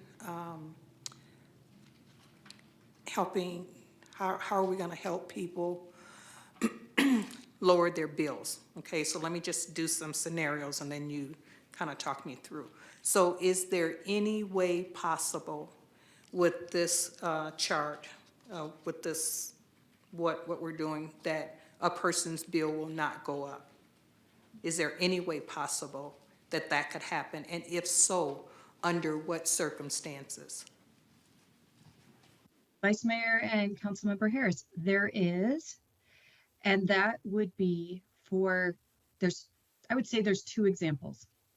The first example, I believe that Aaron calculated that a user, a residential user that consumed 2,450 gallons of water a month or less would actually see a decrease in that monthly bill. That 2,450 gallons is about a break-even point to where the bill does not go up. The second case would be if the user severely reduces consumption, so conserves for that month, they could potentially maintain a bill. We have not calculated that for the rest of the customer types, but severe conservation could result in either a small increase or a no increase at all. We did not calculate the bills for every type of user, so there could be a multifamily account with a 3/4 inch meter, possibly using quite a bit less volume. That bill could not change. It is, I just don't have that for the other customer types, but it is possible. Okay, so I know everyone's not gonna do this. Everyone's not gonna go to that that lower consuming level. But for those folks, well, let me ask this question. When you did the modeling and you did the single family, did you look at a single family with one person or a single family with, what's the average, 4? I don't know. So Vice Mayor and Councilmember Harris, the average household size in Flagstaff is 2.4 people. We actually did do some calculations for that, and that would, Aaron, I think that's on the next slide. Okay, and yes. Go ahead. This slide summarizes some of our philosophy and back up to the establishment of those single family first 2-tier rates. We calculated that the essential use that is indoor usage is approximately 50 gallons per person per day in a house. So if you have, and this one actually shows 2.3 people per household in this narrative, but it essentially says that if you have 2.3 people per household using 50 gallons per person per day, you could stay in that first tier. You could stay within the first tier. And then if you have a larger household size, so even up to 5 people per household using 50 gallons per person per day in a month, you could stay within that second tier, so under the 6,200 gallons of water usage per month. We addressed that varying household size by setting the first tier and second tier rates at, well, we set the second tier rate at the average cost of service rate per 1,000 gallons in the whole system. And then we calculated a lower tier 1 rate to offset that lower usage. And then that also increased the rate for tier 3 based on just this latest revision to this option. Is that what you were requesting? Is that what you were asking? Yeah, that's some of it. So then my final comment is that if we have seniors and young families living on fixed incomes, so maybe a single person or an elderly person that's living on a fixed income, then if they're trying to keep their expenses to where they were before, not rise in terms of water, they could do a lot of conserving and they could not have that impact, right? And understanding that all 70,000 or how many ever there are of us, in this city, we're all not gonna do that.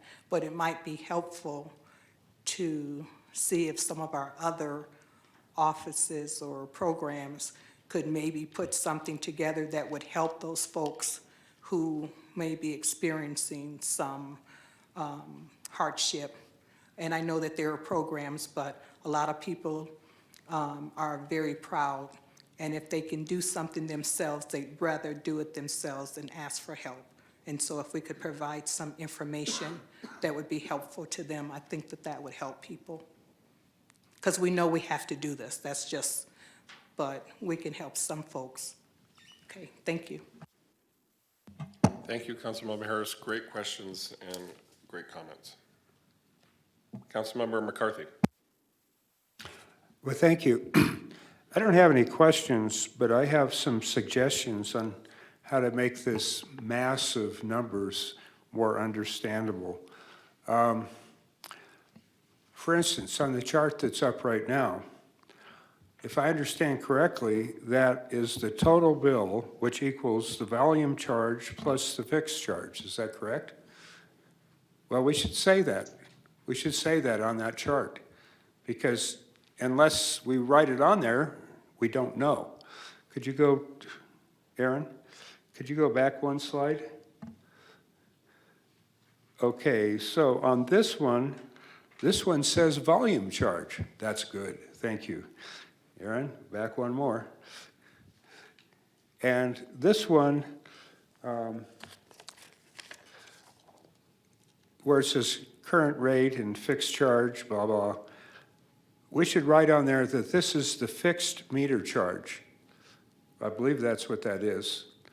So we should label that, and that'll make this a way easier to understand.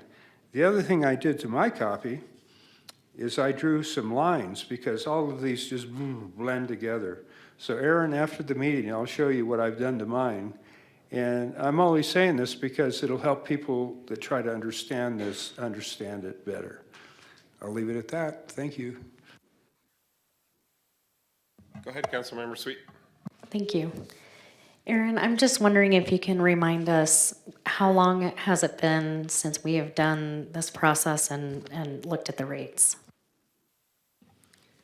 So a little history just off the top of my head. I mean, 2015 is still pretty fresh in my mind. So we went through water and sewer rates at that time, and then punted reclaimed water to 2016. And at that time, we didn't fully fund the CIP. And then 2010 was when we last did the cost of service study. And in 2015, the rate consultant looked at the comparisons of revenue to each pot of customer class, and they were close enough that we could go with the rate study without adjusting cost of service. So the last time that was truly done was in 2010. Thank you. That helps me when I look at the numbers. I mean, there are considerable jumps here, but we haven't really had this in a few years. So we know we need to do it, and I just want to remind everyone that we're kind of playing catch up. Thank you. Yeah, if we were to move forward as presented, it would be a true catch-up in terms of the full CIP and not coming down like we have in the past. And I don't know the last time we fully funded a CIP with a rate increase, so. Thank you. Aaron, I'm so glad that 2015 is still fresh in your mind. It's definitely not fresh in mine. Councilmember Harris. I just want to make a comment about this. You know, we all know that we have to do this. We don't have a choice. And I get that. I totally understand that. But what I'm asking us to do is to think about the folks in our community who are going to be impacted by this. That little bit makes a big difference in somebody's budget. So all I'm asking is that we take a little bit more time to try and get more information out to people. Now, whether they use it or not is up to them. But at least if we can get that out to them in terms of ways that they can save, because I'm going to be thinking about that myself.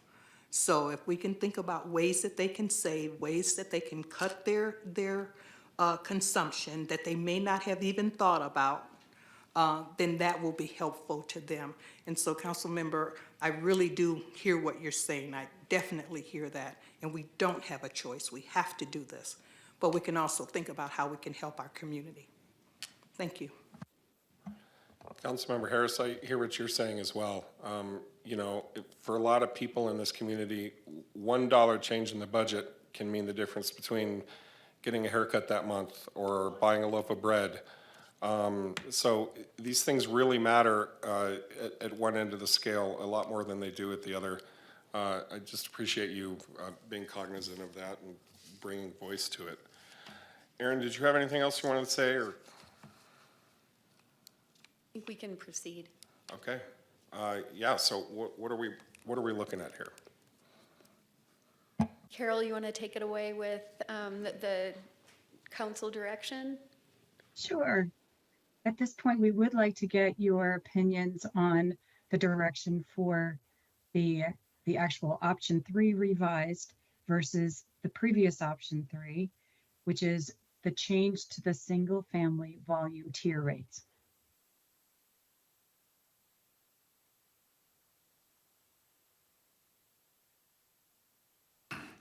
All right. I support option 3 revised. And why do I do that?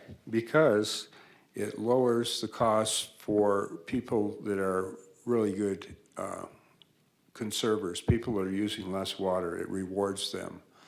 And Councilmember Harris was pointing out that, you know, sometimes people on fixed incomes have the impact of higher cost would be damaging to them. So the lower rate for the lowest tier would reward people that are willing to conserve and allow people that need to conserve money as a way of saving money. Thank you. Councilmember Matthews. Thank you, Vice Mayor. My rub on that is we are encouraging people to do share housing. We also have people that for financial reasons have their parents, grandparents, or the kids living with them because they're struggling. And I just don't feel like we're capturing those people. We're looking at tier 3 thinking, well, those are the big users. Well, why are they the big users? I do a shared house upstairs, and now I'm reconsidering, you know, giving my tenants the upstairs because of all these increases in our stormwater and our water rates. So I just want to just put a voice to that it's tier 3 is not the water hogs. They're people trying to survive up here in Flagstaff in some cases. And I just don't feel like I see that we've really examined who those people are in our community and how this is going to impact them. They're not the Pine Canyon residents. They're people trying to make it and getting creative to make it. And I'm frustrated that we're faced with this necessary capital improvement rate increase because other councils have kicked this can down the road. And now, I mean, we are moving so quickly to the haves and the have-nots to be an elitist community, because if you didn't buy a house a few years ago, you're not, or even rent, because you don't just have the rent, but you have really high utilities. And I'm just really struggling with all of this. And I know we have, these projects are necessary. And I know I've asked this before about, we've had in some of the budget presentations that we've carved out money for debt servicing, but for some reason in my brain, I don't have it, I'm such a visual to see, well, what projects were that? And could we reduce some of the projects for these next 5 years, given that I still am not convinced that we have the manpower to fulfill all these capital projects. And can we just take a pause and just look at, can we space them out more? I know we got to do it now. And I'll go and, throat punch, as my pastor says, others that have pushed us down the line, because now we are faced with a really impactful increase. And it's not your fault, it's not Carol's fault, it's not Shannon's fault. It's the fault of, past management, councils that didn't want to pull the Band-Aid off and do these. And now it's a big, big number. It's like $80 or $90 million, if I remember. I can't wait to get the number. But it's a lot of money, and, we have other resources out there and stuff. But I feel sick to my stomach thinking about these unintended consequences that we're going to see once this goes into place. And I really feel like there's going to be a big unintended consequence. So I just needed to say that. I'm sitting here just really, getting anxious about it, because I just don't feel good about any of this. Thank you. I suppose at the end of the day, the unfortunate reality of that is that if we were to delay this, we would be the punching bag of a later council with the same complaints. I agree that this is a tough position for us to be in. And what I would blame is, without getting into it too much, I think tax rates have been too low and too fought over for far too long at every level of government in a way that has us pinching pennies at the local level, and it's a disservice in the end to our pocketbooks as a community, with state revenues being so fought over and tax monies being given back to taxpayers in the form of tax breaks, et cetera, et cetera. That's definitely a longer conversation. I don't want to get too drawn out into that. I would say that I'm with Councilmember McCarthy myself on the revised option 3 for all the reasons he mentioned, and also for the reason that this was the result of the input of our Water Commission, which I highly value, and I think that input should be registered in the final product here. And one thing I'll just say in conclusion, I've said this before, at the end of the day, when someone in Flagstaff wakes up in the morning, what do they expect from their city? They expect the garbage to be picked up, they expect the street lights to work, and they expect their water to turn on when they go to flip that faucet. Those are the three things that they feel, whether or not they feel absolutely entitled to those services. And without these hard conversations and this difficult decision in front of us, we are endangering the city's primordial function of keeping the water running. I think that's where we're really at with these conversations. And we wouldn't be having these tough decisions about these hefty rate increases if that weren't the case. I don't think that our city and our management team and our leadership and Carol and our advisors came to these numbers lightly. It's definitely a do or die sort of situation for us right now. I'll leave my comments there. I see Councilmember Sweet has her hand up. And Carol, I know that you have some comments in the chat box. I'll let you refer to those, voice those out loud at some point here too. I have another question. So when we decide today with direction, do we have an opportunity to change the course down the road? Vice Mayor and Councilmember Sweet, today you're giving us direction on one piece for water. And on April 16th, we're bringing this back for all the different areas as a rates package. And then you'll have the opportunity to review everything in its entirety at that point in time.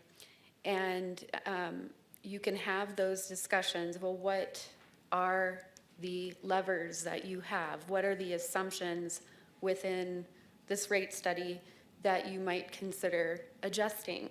Or what's the what are the results of maybe adjusting some of those? Are they impactful? So that will be presented on April 16th. And then we have some meetings in May where we could come back and further see results of those changes, if you will. We need to be a bit careful and with how we provide direction to Stantec. So if they're making adjustments, hopefully they're making it one time, maybe two, but it takes a lot of work. So we'll do our best to guide you through that process if you're having heartburn at some point. We all definitely have heartburn. Councilmember Matthews. Thank you, Vice Mayor. Aaron, just another quick suggestion, and it kind of ties into what Councilmember Harris said. You and I had a conversation about, I have a lot of fruit trees. I grow my own vegetables. I have a greenhouse. And, now, because I'm, painfully aware of all this, I do a rain capture little program, but it's really small. But now I'm going to step it up just for my budget. So my point is that things like that, I'd really like to ask staff and sustainability and other department partners to maybe also start brainstorming already about how we can help our communities save money.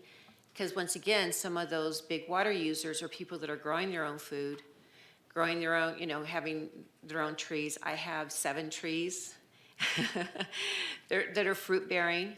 And, I know that there's a lot of people that have, that are wanting to be sustainable and grow their own, a lot of their own food.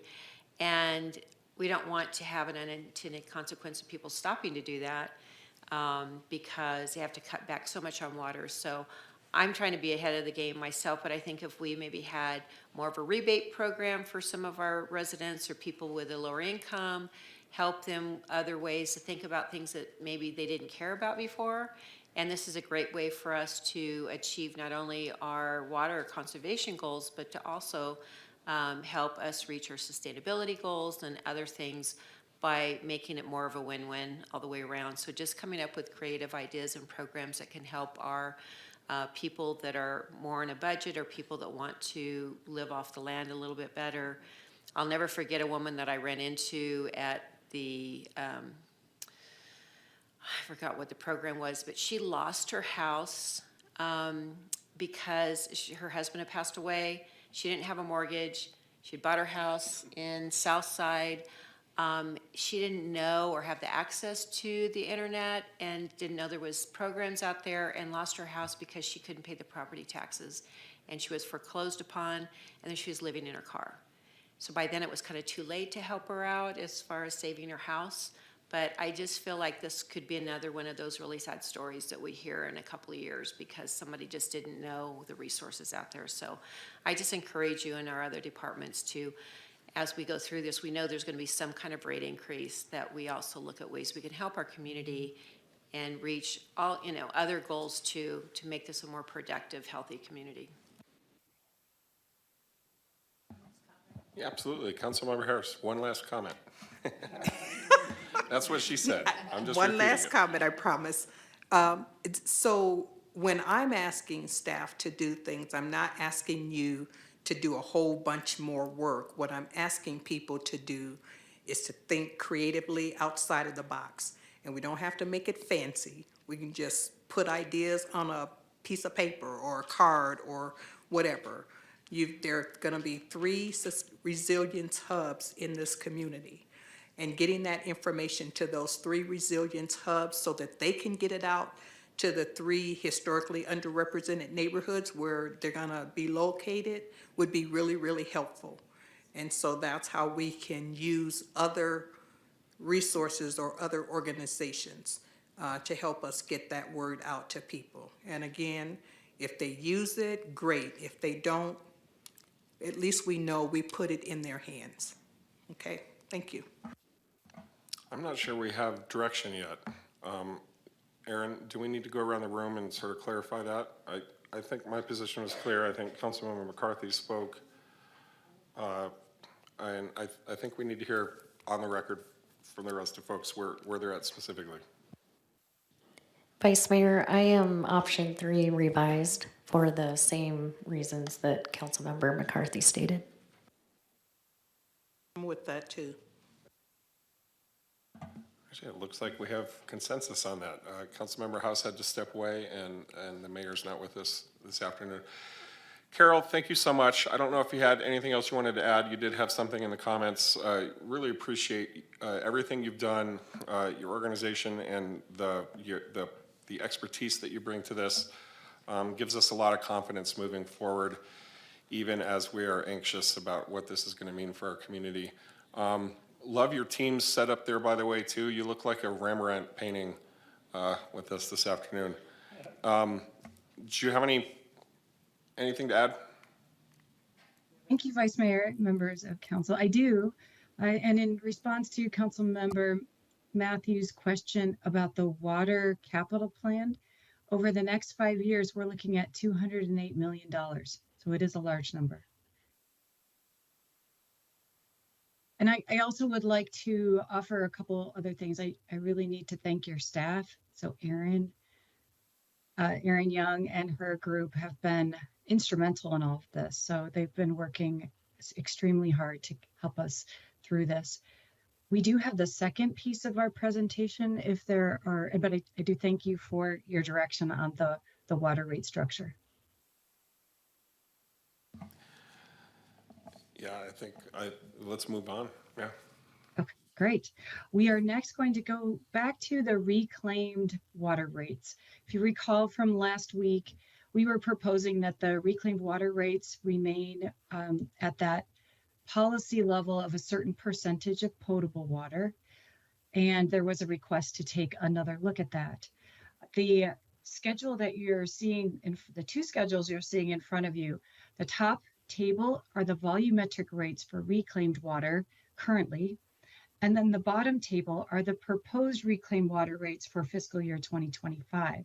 What we don't show you here, and we could add this to another table, is that reclaimed water customers also pay those fixed monthly rates by water meter size. So they do pay an additional charge for monthly fixed charges. The schedules that we show here for the volumetric usage are based on potable water. And they're not just a percentage of the potable water volume rate. There's a fancy math that is the potable water rate for a certain class. So private residential, for example, would be based on the potable water rates for single family residential by tier. But we add in the energy rate so that currently it's $1.21 per 1,000 gallons. We take the potable water rate plus the $1.21 for energy, and then take 35% of that rate. So the rates that you see, if you try to just take the straight potable water rate multiplied by 35%, you will not get the results here. You need to add in that $1.21 of the energy rate. The table at the bottom, the proposed reclaimed water rates are based on option 3 revised in anticipation of your direction. So the rates here would go up by that same percentage that the potable water rates are, with the exception of the $1.21 energy rate.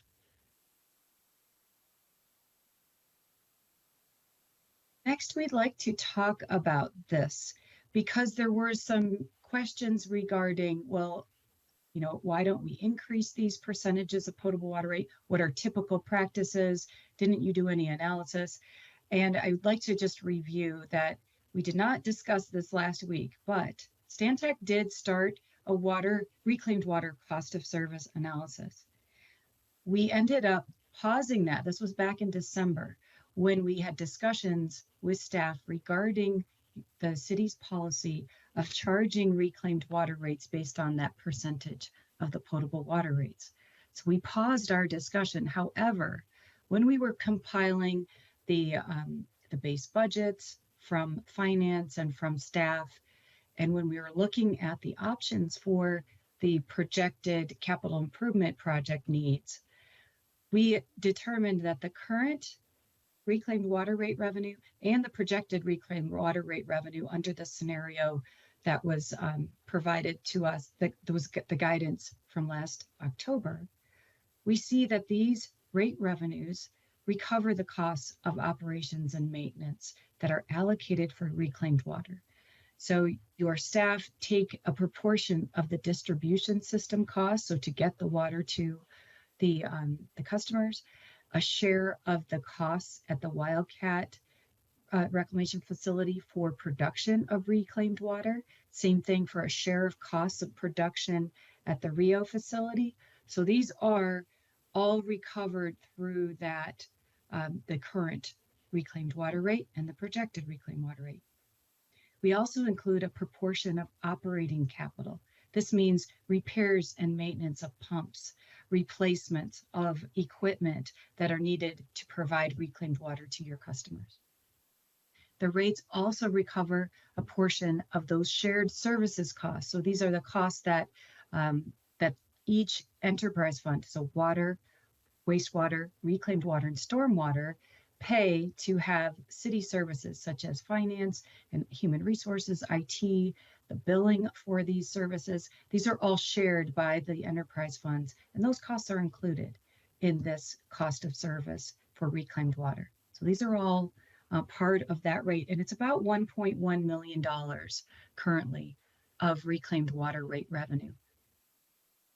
When we were providing some scenarios last fall, just like for water and wastewater, if the full capital improvement program was funded, so that would include the approved capital project list, the informed project list from the master plans, and the unfunded CIP projects that had been unfunded for years, that rate increase would be extremely large, particularly in the first year of the plan. And that would exceed those policy limits on what you could set your reclaimed water rates to. So when we scale back to that current policy for different percentages of the potable water rate, the current and projected reclaimed water rates still recover a portion of the capital improvement projects. It's just not the entire 69 million over 5 years. It's more like 11 million over the next 5 years. So that's something that we wanted to reiterate and make sure you understood. And Mr. Tatter was very clear on that last week, but I wanted to reiterate this. For the next slide discusses some additional information that you were provided for some previous, so this was the adopted policies for reclaimed water, so you could read these sections. But then also there was some other material provided that looked at historical analyses of reclaimed water.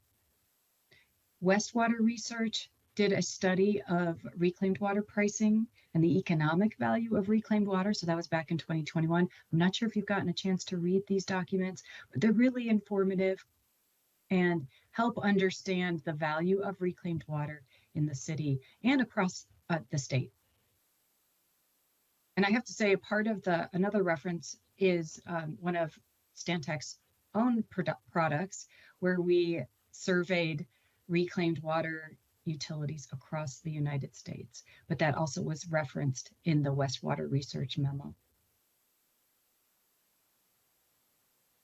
On the next slide, we wanted to talk to you about what you felt on approaching reclaimed water and pricing policies.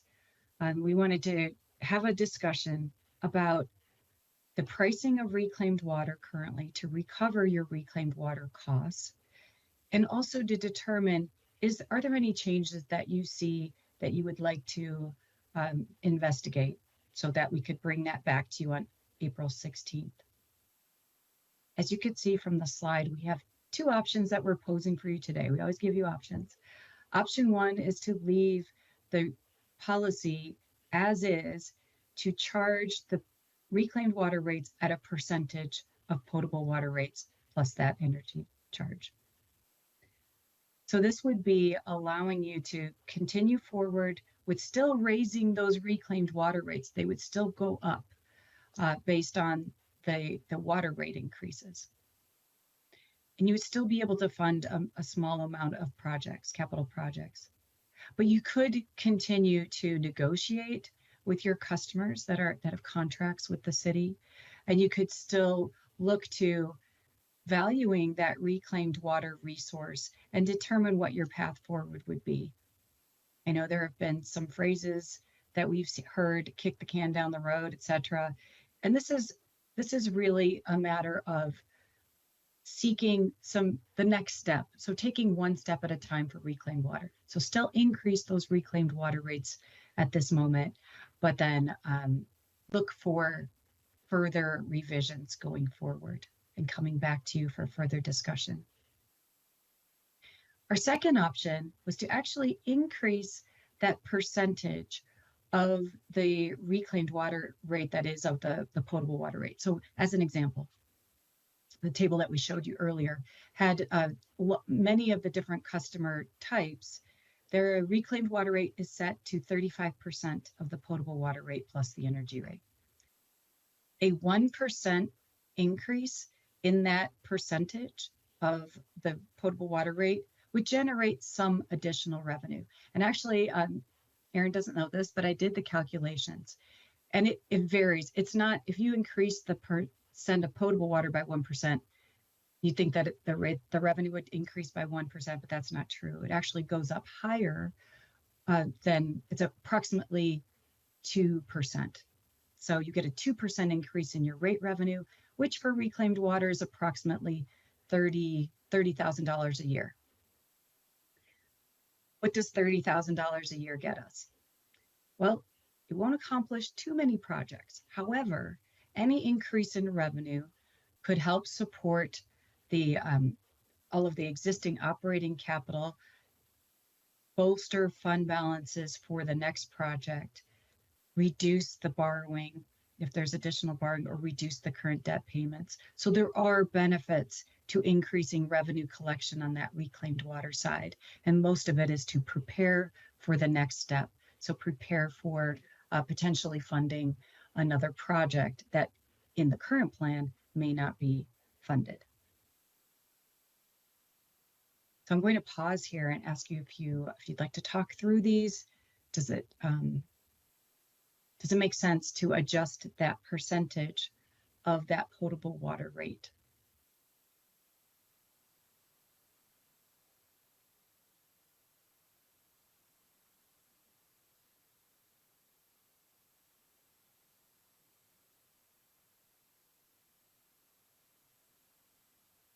Council?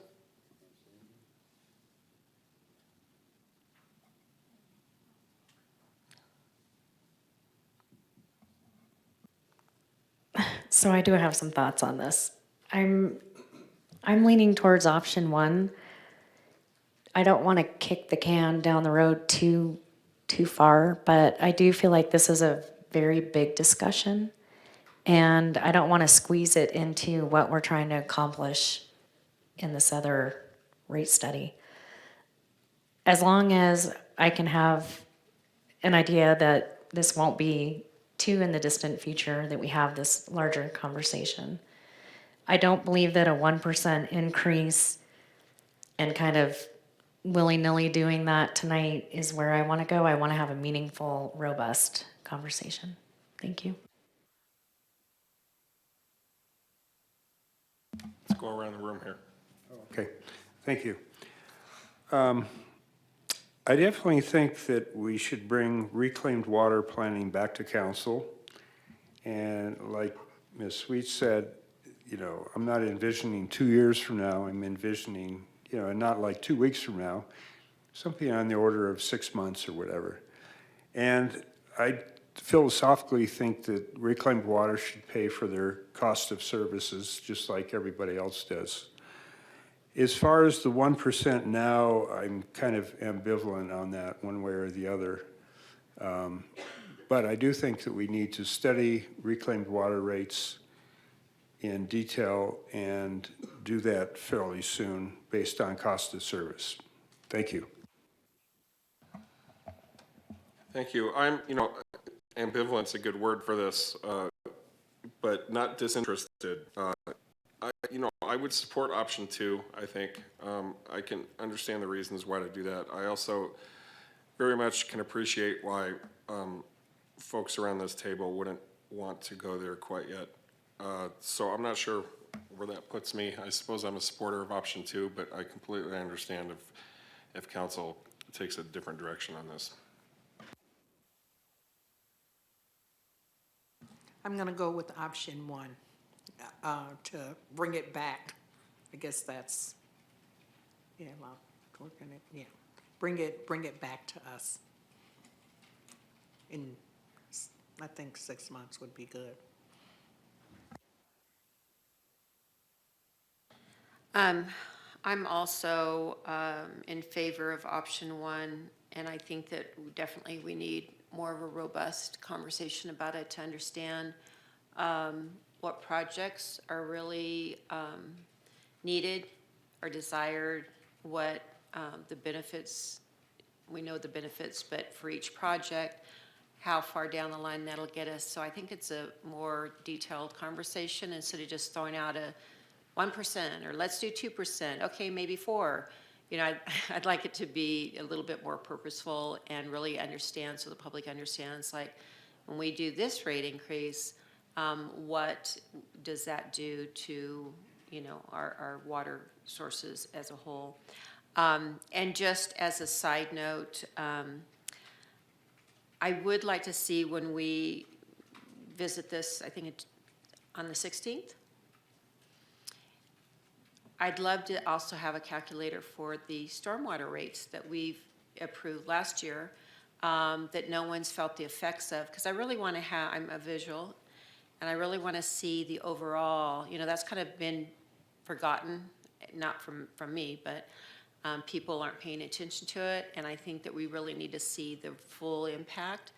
And then for me personally, I'd like to see our budget of project costs, what's going out to bond or federal grant money, you know, just a little bit more detail. I know you guys must have it, but just a projected project capital improvement budget, where the funds are coming from outside of the ratepayers and what projects they are. I know we've been given a list of the capital projects, but just really carving them out, what we anticipate that will be paid for by future and past bonds, and just the overall picture to help me, since I'm a numbers person. So if you could do that, that'd be great. Just a bit of philosophy, as I've said before. Brad Hill said that water is water is water. And what does that mean? That means that we should not be encouraging more and more use of reclaimed water, because at some point we're going to need that reclaimed water to make potable water. That might be direct use, or it might be recharging the aquifer or whatever, but we're going to need that water in the future. So we don't want people to get in the habit of going, oh, wow, this water's really cheap. I'm going to grow Bermuda grass or whatever.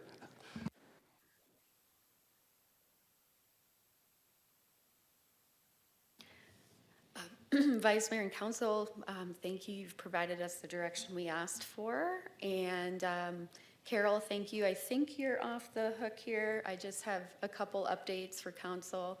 I took in a lot of information from the discussion tonight, so thank you.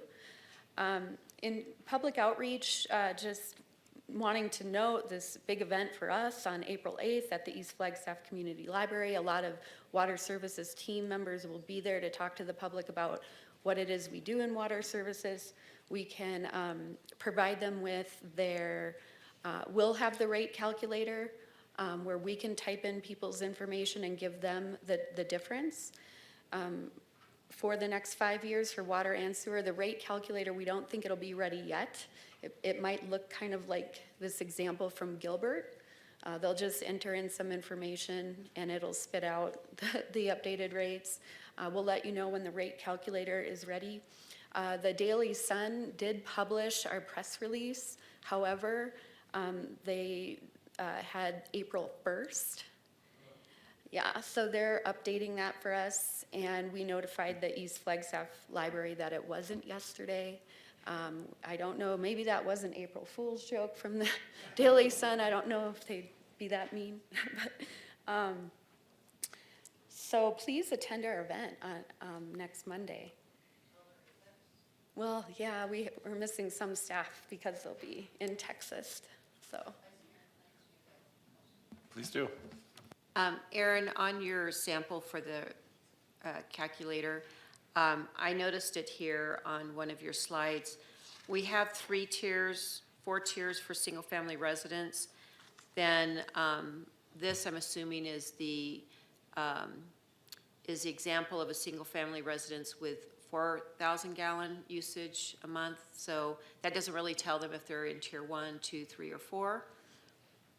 Yeah. So I don't know, I know that it'd be probably really complicated to add those tiers in, but it's gonna be meaningful to people whether they're in tier 1 or tier 4. So maybe an asterisk to tell them there's gonna be some variations, because the pricing is, since we're putting a lot more rate increase on tier 3 and tier 4, it might be a little deceiving if they came with a large family and it said single family resident and they thought, oh, that's not too much. So just somehow let them know, give them a worksheet to take home or something and say, okay, but if your family size is this, you might be in this other tier. We will do our best. We will do it somehow, whether it's a footnote letting people know what the tiers are, and if they enter 7,000 gallons into the calculator, they'll be able to look underneath and be like, okay, I can see some of my usage is in that tier 3. But I'm not sure it can actually be in the calculator. I think we talked about it and it was pretty complex, but Carol's shaking her head, yeah, but we'll make it. Just so that they're aware. Yes, that perfect. they're just not thinking, well, I'm in this one bucket of single-family residents. There's 4 tiers. Mhm. So just to make sure they're very clear on, there's going to be that variance. Okay.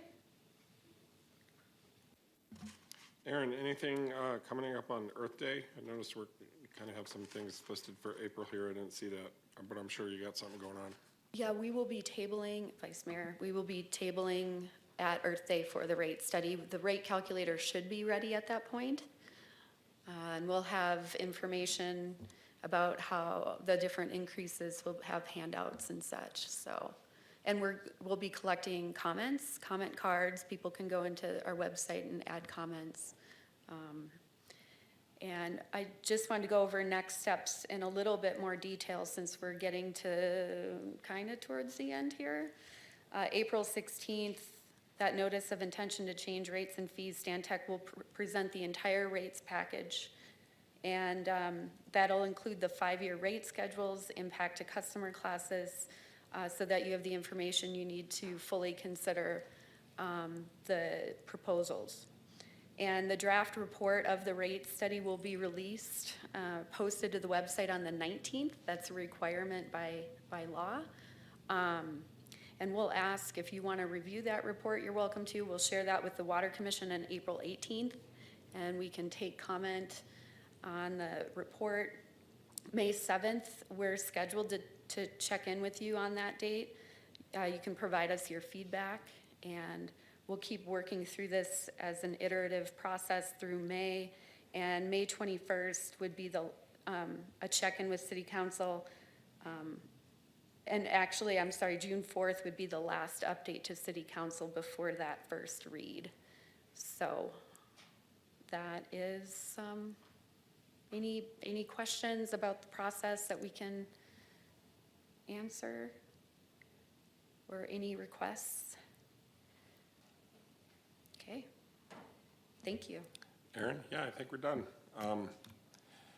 You know, I had high praise for Carol earlier, and she kicked that over to you guys. I definitely want to reiterate that and echo that as well. Aaron, Shannon, all of our staff, leadership, and the water team, just so reliant upon you, and thank you for all the hard work, and thank you for all the deep dives you've been doing, the extra hours you've put into this, and all the extra hours you're going to put into this. Very much appreciated. Thank you for that recognition. We appreciate it. Okay, I'd like to push through here. We're going to jump right into agenda item number 12. This is our future agenda item request. We have a citizen petition titled Convert All City Vehicle Fleets to Electric. And we do have some public comment here. I think. Okay.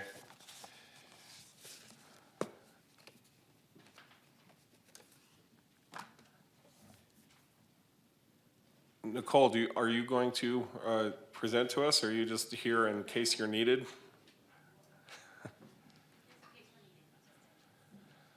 Remind me how this goes. Do we have someone from the public who presented the petition who's going to speak on behalf of it?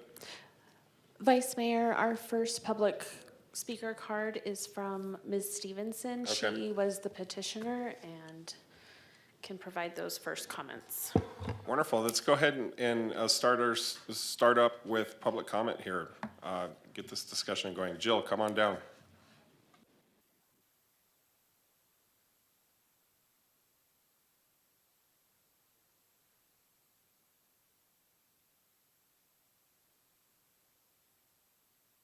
Deprived, so bear with me.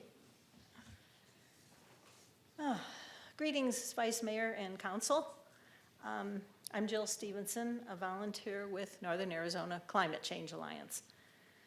I appreciate your support of the carbon neutrality plan as evidenced at last week's council meeting. I also appreciate you considering our petition to be on a future agenda. I also appreciate all the extra work that goes into being council members and mayors and vice mayors. I think it's incredible. Our group is focused on mitigating the effects of climate change. Our fleet electrification petition has the support over 2,300 Arizonans. It's a big stack, which I forgot to bring with me today. Scientists have made it undeniably clear that if we don't take major steps towards drastically reducing our carbon emissions by 2050 at the latest, this climate crisis will make life on Earth impossible for many species. Transportation is one of the major contributors to greenhouse gases blanketing our Earth. We can and should do everything possible to eliminate transportation-related emissions. We need to proceed rapidly to transition from gasoline-powered to electric vehicles, along with sourcing clean energy through community choice aggregation or community source energy. We all need to help by driving less, using public transportation more, and walking and biking whenever possible. We need to stop our dependency on fossil fuels. You folks have the power to accelerate this process. Please advance our fleet electrification petition so we may present facilitating information to you in more detail. Our request is not redundant, but supportive and encouraging to you and your sustainability division. Thank you very much for your consideration. Thank you, Jill. I'm going to call up Dee Hoagland next.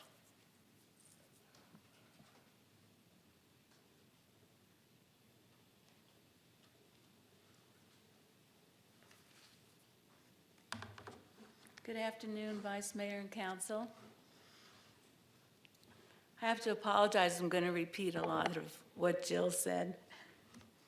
My name is Dee Hoagland. I'm a retired teacher and resident of Flagstaff for over 20 years and a member of Northern Arizona Climate Change Alliance. First, I'd like to recognize the efforts of the city for all the work that has been accomplished with the development and support of the carbon neutrality plan. Thank you. The majority of people we speak to at events are concerned about climate change. We have gathered over 2,300 signatures from residents stating this. A recent survey found that 3 out of 4 people in the U.S. expect climate-driven disasters to intensify. Science is clear that burning fossil fuels is a major contributor to climate change. Phasing out gas-powered vehicles as quickly as possible is urgently needed to reduce emissions. In addition to the obvious benefit of electric vehicles, zero tailpipe emissions, electric vehicles are cheaper to charge compared to fueling up gas-powered cars. EVs also typically cost half as much to maintain and repair as gas-powered vehicles. Electric car options are increasing, as well as charging infrastructure. According to a recent article in The Guardian, leaders of the world's major cities call for phasing out fossil fuels. Many municipalities are taking ambitious climate actions to help build a more sustainable and equitable future. For example, Seattle, San Francisco, Los Angeles, New York City, Albuquerque, and Tucson, to name a few, have plans to phase out fossil fuel-dependent vehicles. Pima County has a 5-year implementation schedule with milestones to transition their public fleets from gas-powered to electric vehicles. We have an informative handout. I'm not sure if you're interested in it, but I can leave it on Pima County's plan. Okay. And we'd like to leave this with you about their transition plan. A fossil fuel phase-out is necessary to build a healthier, safer, and more just world. Thank you. Thank you, Dee. Our last public comment speaker in person, Stefan, you have the final word here, and then we do have an online commenter as well.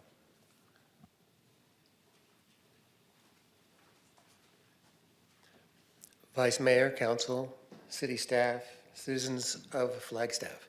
My name is Stefan Sommer. I'm also with the Northern Arizona Climate Change Alliance.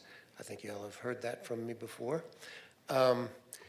And I'm here to speak in hopes that you all will recognize this petition to get this item on your agenda because, and I want to, first of all, thank you all, because you all have recognized climate change and its importance in the policies that you've set. And this body, the City Council, over the years, has set some really important things for us. So in 2018, we had the Flagstaff Climate Action and Adaptation Plan that set the goal for the city municipality to be net zero by 2025, and for the entire city to be net zero by 2030.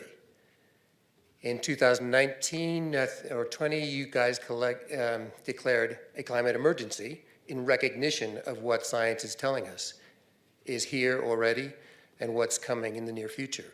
We now, back at the time we put the Climate Action and Adaptation Plan together, we were expecting to be at 1.5 degrees centigrade warming in about 2040. Now the projections are that we will reach that in 2028. So we need to keep that goal in mind and implement it as strongly as we possibly can. So from 2018 to now, 6 years, how far have we gotten in electrifying Flagstaff's city fleet? All the different components of the city fleet? Less than 10%, right? How many years do we have left? Another 6 years. What do we need to do to get to net zero by 2030 in terms of our just city transportation issues? Well, that means by the end of this year, we would need to be at 15% fleet electrification. By next year, 30%, and so on, if we really want to reach net zero by 2030. So we need to move on that goal. We haven't really moved adequately so far, and we need to start doing that with everything we've got. So, every bit we emit matters. It's additive. So it's really important, not just for this component of the city's carbon footprint, but this component is important because it sets an example for the community. It also puts pressure on to put in more EV charging stations. These things are not just costs. They also build our economy. I looked the other day. We have 100 EV charging stations in town right now. We have 1,424 megawatts of clean solar and wind power coming online with businesses all around Flagstaff. So these things are good for our economy. They're good for our health. They're good for our community. Thank you. Thank you very much, Stefan. City Clerk, please invite our online commenter to make 3 minutes tops worth of comments. Vice Mayor and Council, our first commenter is Jason Kordowski. Jason, you may go ahead and address Vice Mayor and Council. Hi, good afternoon, Vice Mayor Aslan and Council members Matthews, House, McCarthy, Harrison, Sweet. My name is Jason Kordowski, and I'm a graduate of NAU and the regional field organizer for the Northern Arizona Climate Change Alliance. I would like to thank you, and I hope I'm not mistaken, for a policy I was told that the city had to replace phased out vehicles with electric vehicles. I also appreciate and support the work of the Sustainability Office on its fleet assessment. The citizen petition before you today requests a responsible transition of the City of Flagstaff fleet to electric vehicles as soon as possible. I believe this is an essential component for the city to reach its goal for Flagstaff to arrive at carbon neutrality by 2030. While I recognize the city's achievements towards transitioning to electric, I'm concerned that the city is behind in this effort. I'm here to encourage you to take additional measures to support and accelerate the transition to an all-electric fleet. So is the policy, for example, being to replace phased-out vehicles with electric being implemented and supported in every department? Are we doing everything to examine replacing medium and heavy-duty vehicles with electric? There are now police cruisers, fire trucks, and other medium to heavy-duty vehicles available. So I encourage you to do everything you can to responsibly transition to electric as your fleet vehicles phase out. Thank you for considering this petition today and for your progress to transition to an electric fleet. Thanks. Thank you so much. I think that wraps up public comment. Okay, Council, so we have a moment here for questions.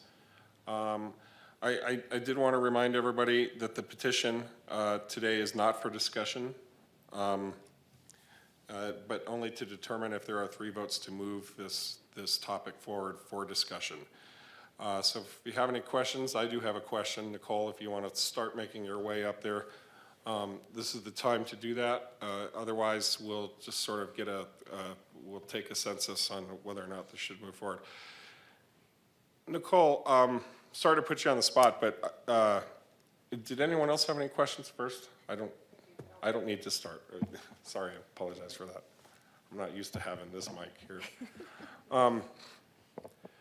Could you just walk us through or remind us of the latest consensus on the dynamic between electrification and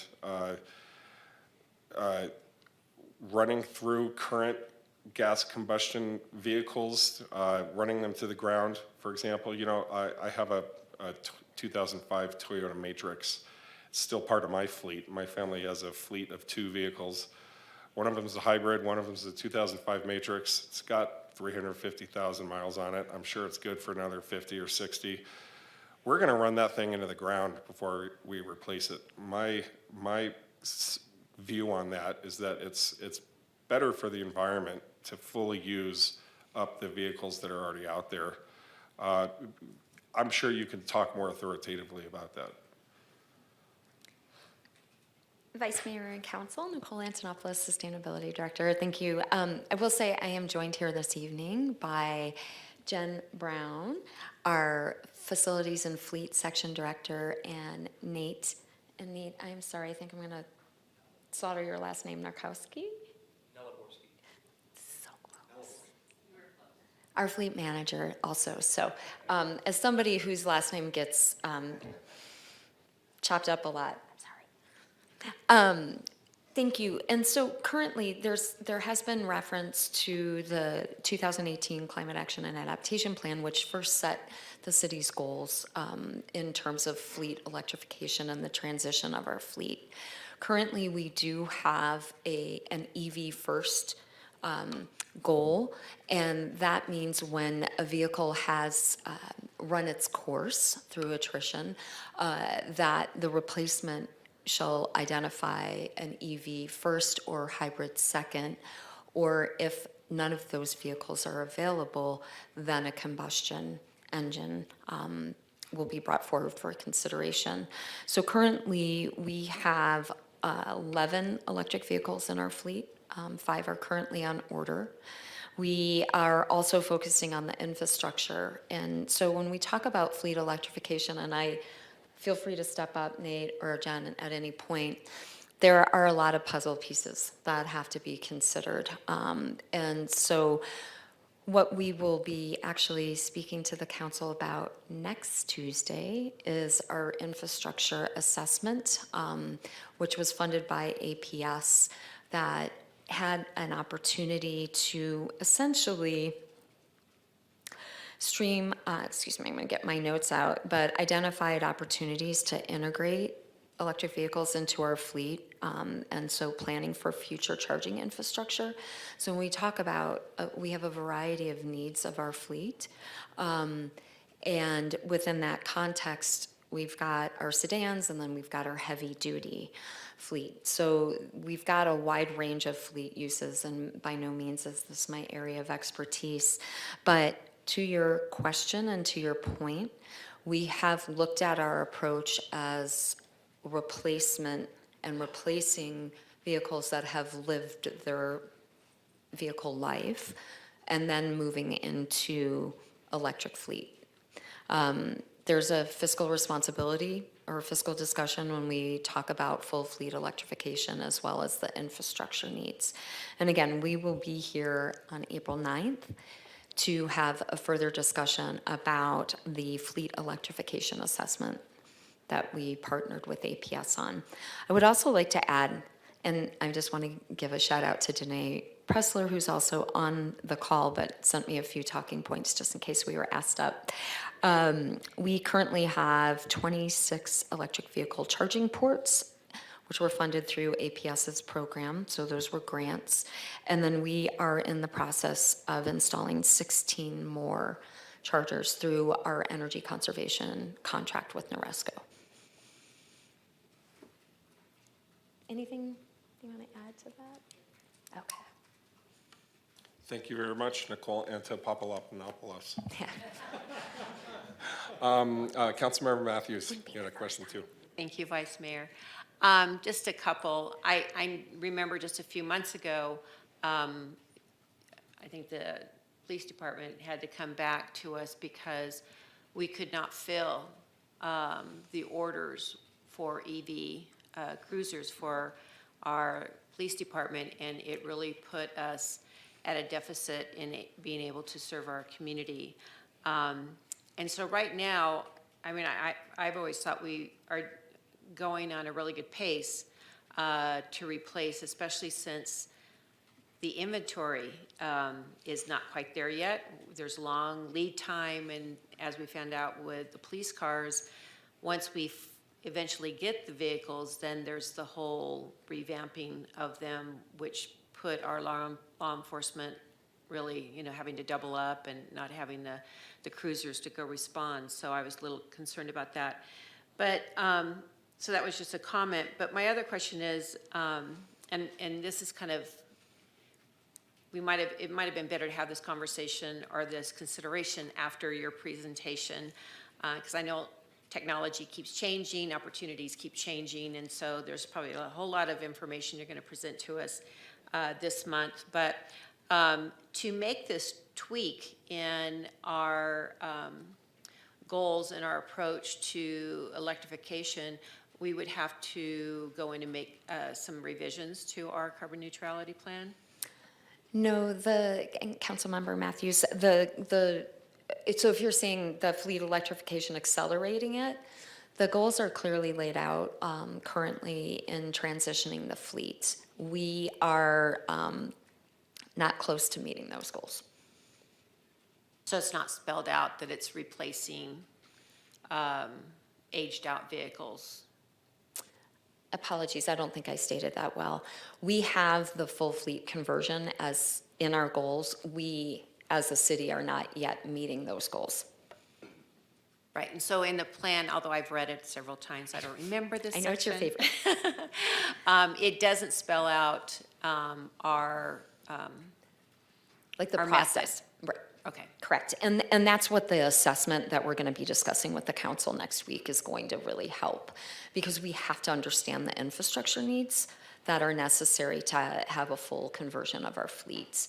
And I'd be happy to also ask if Nate would like to speak to anything in terms of the inventory, but I will say, unless Patrick Brown is on the call, we have been having fantastic conversations internally about our procurement process, and our friends down in Mesa have been incredibly kind in sharing the work that they're doing. And we will be releasing a solicitation that will allow us to procure electric vehicles in a different manner. And so that will be also something that's incredibly helpful.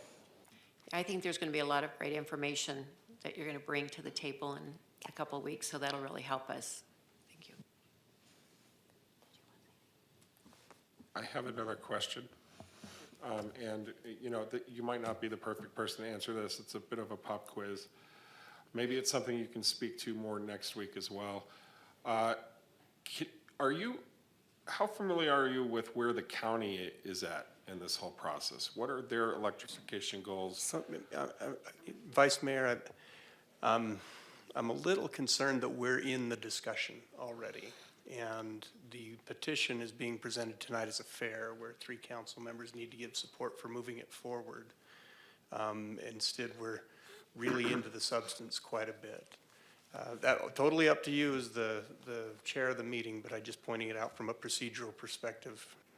Well, I don't want to belabor the points here, but I am curious if you could just speak very briefly about it. The counties, where the county's at, how you would compare our progress along of these goals to where the county's at with them, and what are the opportunities for them to play catch up if they are behind or whatever, just briefly. Sure. Vice Mayor, Council Jennifer Brown, Facilities. Thank you, City Attorney, by the way. I appreciate your comment. Thanks for weighing in. Facilities and Fleet Section Director. I actually come from the county just recently, and I was the Fleet Services Supervisor there, so I do have some knowledge on that. And currently where they're at is they have 2 electric vehicles in their fleet. They are in the process of getting ready to ramp it up. But right now, the city is, extremely higher with the 11 vehicles, and then we have 5 on order that should be here within the next month or 2, depending on the train. But yeah, this is one of their top goals, is to ramp up their electric vehicles. Specifically, do they have a 100% electrification goal envisioned in any of their documentation? Not that I'm aware of, nothing that I can speak of, but definitely not 100%, just with, they have to deal with, making sure that we can provide services. So with the county, with the sheriff, the sheriff vehicles, they had to make sure that they can provide the services to the community. Okay. Thank you. So we're looking for 3 people to move this forward. I'll just briefly state, I don't think I'm going to be one of them. Ironically, for the exact same reasons that I did not want to advance the petition around tinkering with the carbon neutrality plan. I feel this is a bit too prescriptive for something that we're already doing and we have an internal process for. This is a subject matter that is very close to my heart. It's one of the reasons I ran for council. It's one of the things I feel that I'm doing a good job championing on this council. I think our process is sufficient for the moment to what the task is, and I'm okay with letting the city's process move forward as it is. I would say that I think, the county is another tree that you could really bark up if this group is really concerned about these electrification efforts. There are other jurisdictions and localities that would really benefit from the extra pressure that's being put on them. And all of that is not without, I want to recognize the pressure that our community groups are putting on the city to get us where we are. Your role is very important in doing that, and I appreciate the nudge that we're getting here. But for me, it's not worth interfering with the process we already have underway that has been instigated by the community ground-up process over several years of discussion, and that's where I'm at. We're not here to actually discuss the matter, but if anyone wants to share their reasoning behind their up or down decision, let me know. Councilmember McCarthy. The goals of this petition are right on.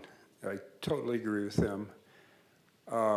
However, similar to what the Vice Mayor just said, the city already has an EV first policy, and we're moving in that direction. We need to move a little faster, Nicole, or whatever your last name is. Antonopoulos. Anyway, so because we're already doing it and we're doing the right thing, I don't see any need to have another agenda item on this since we're already doing it. Thank you.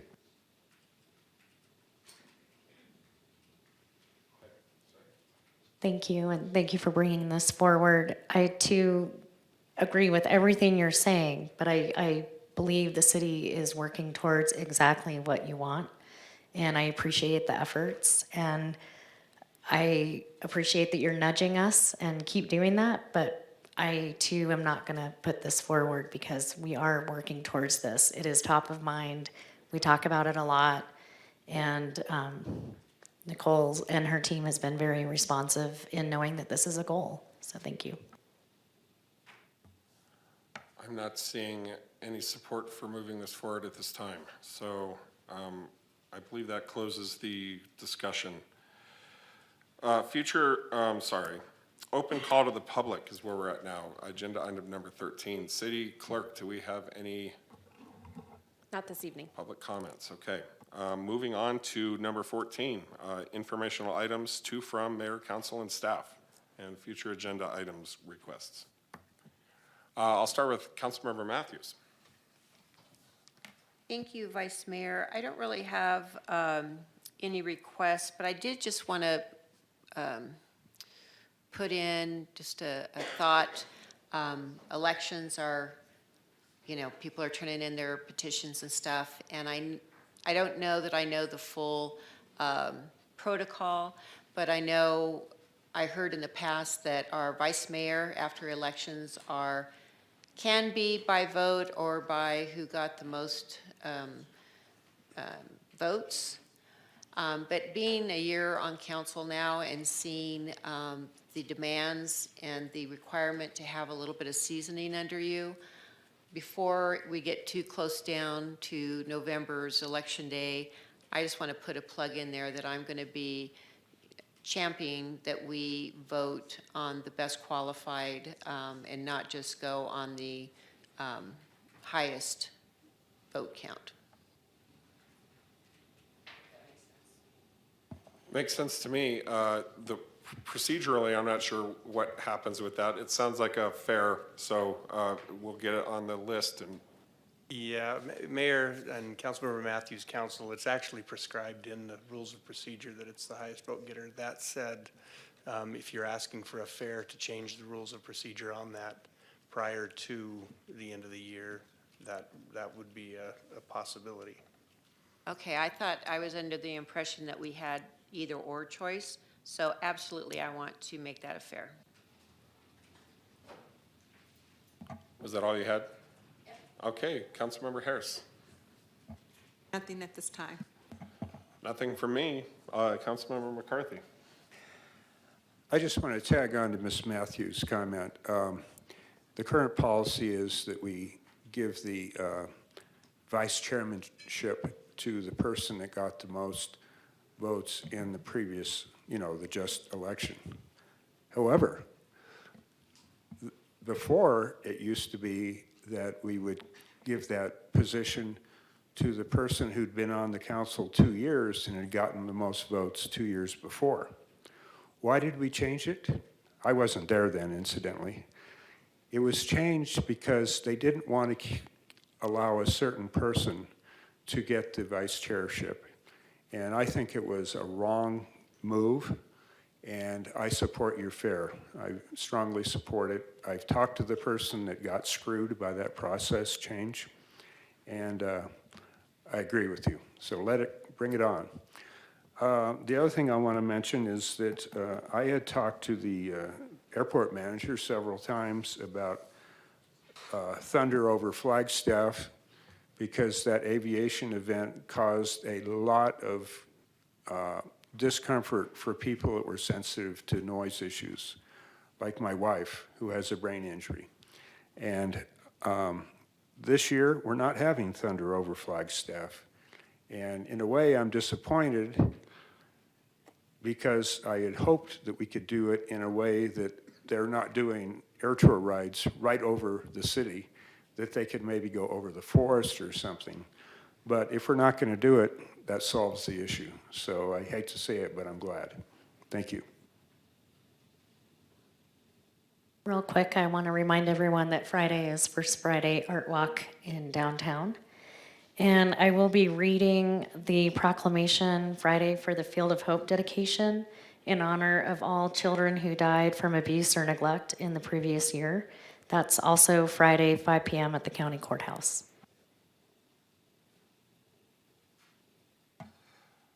City Manager, do you have anything? Nothing from me, Vice Mayor. Thank you. Run its course. I think we're at the end of it here, so we're adjourned.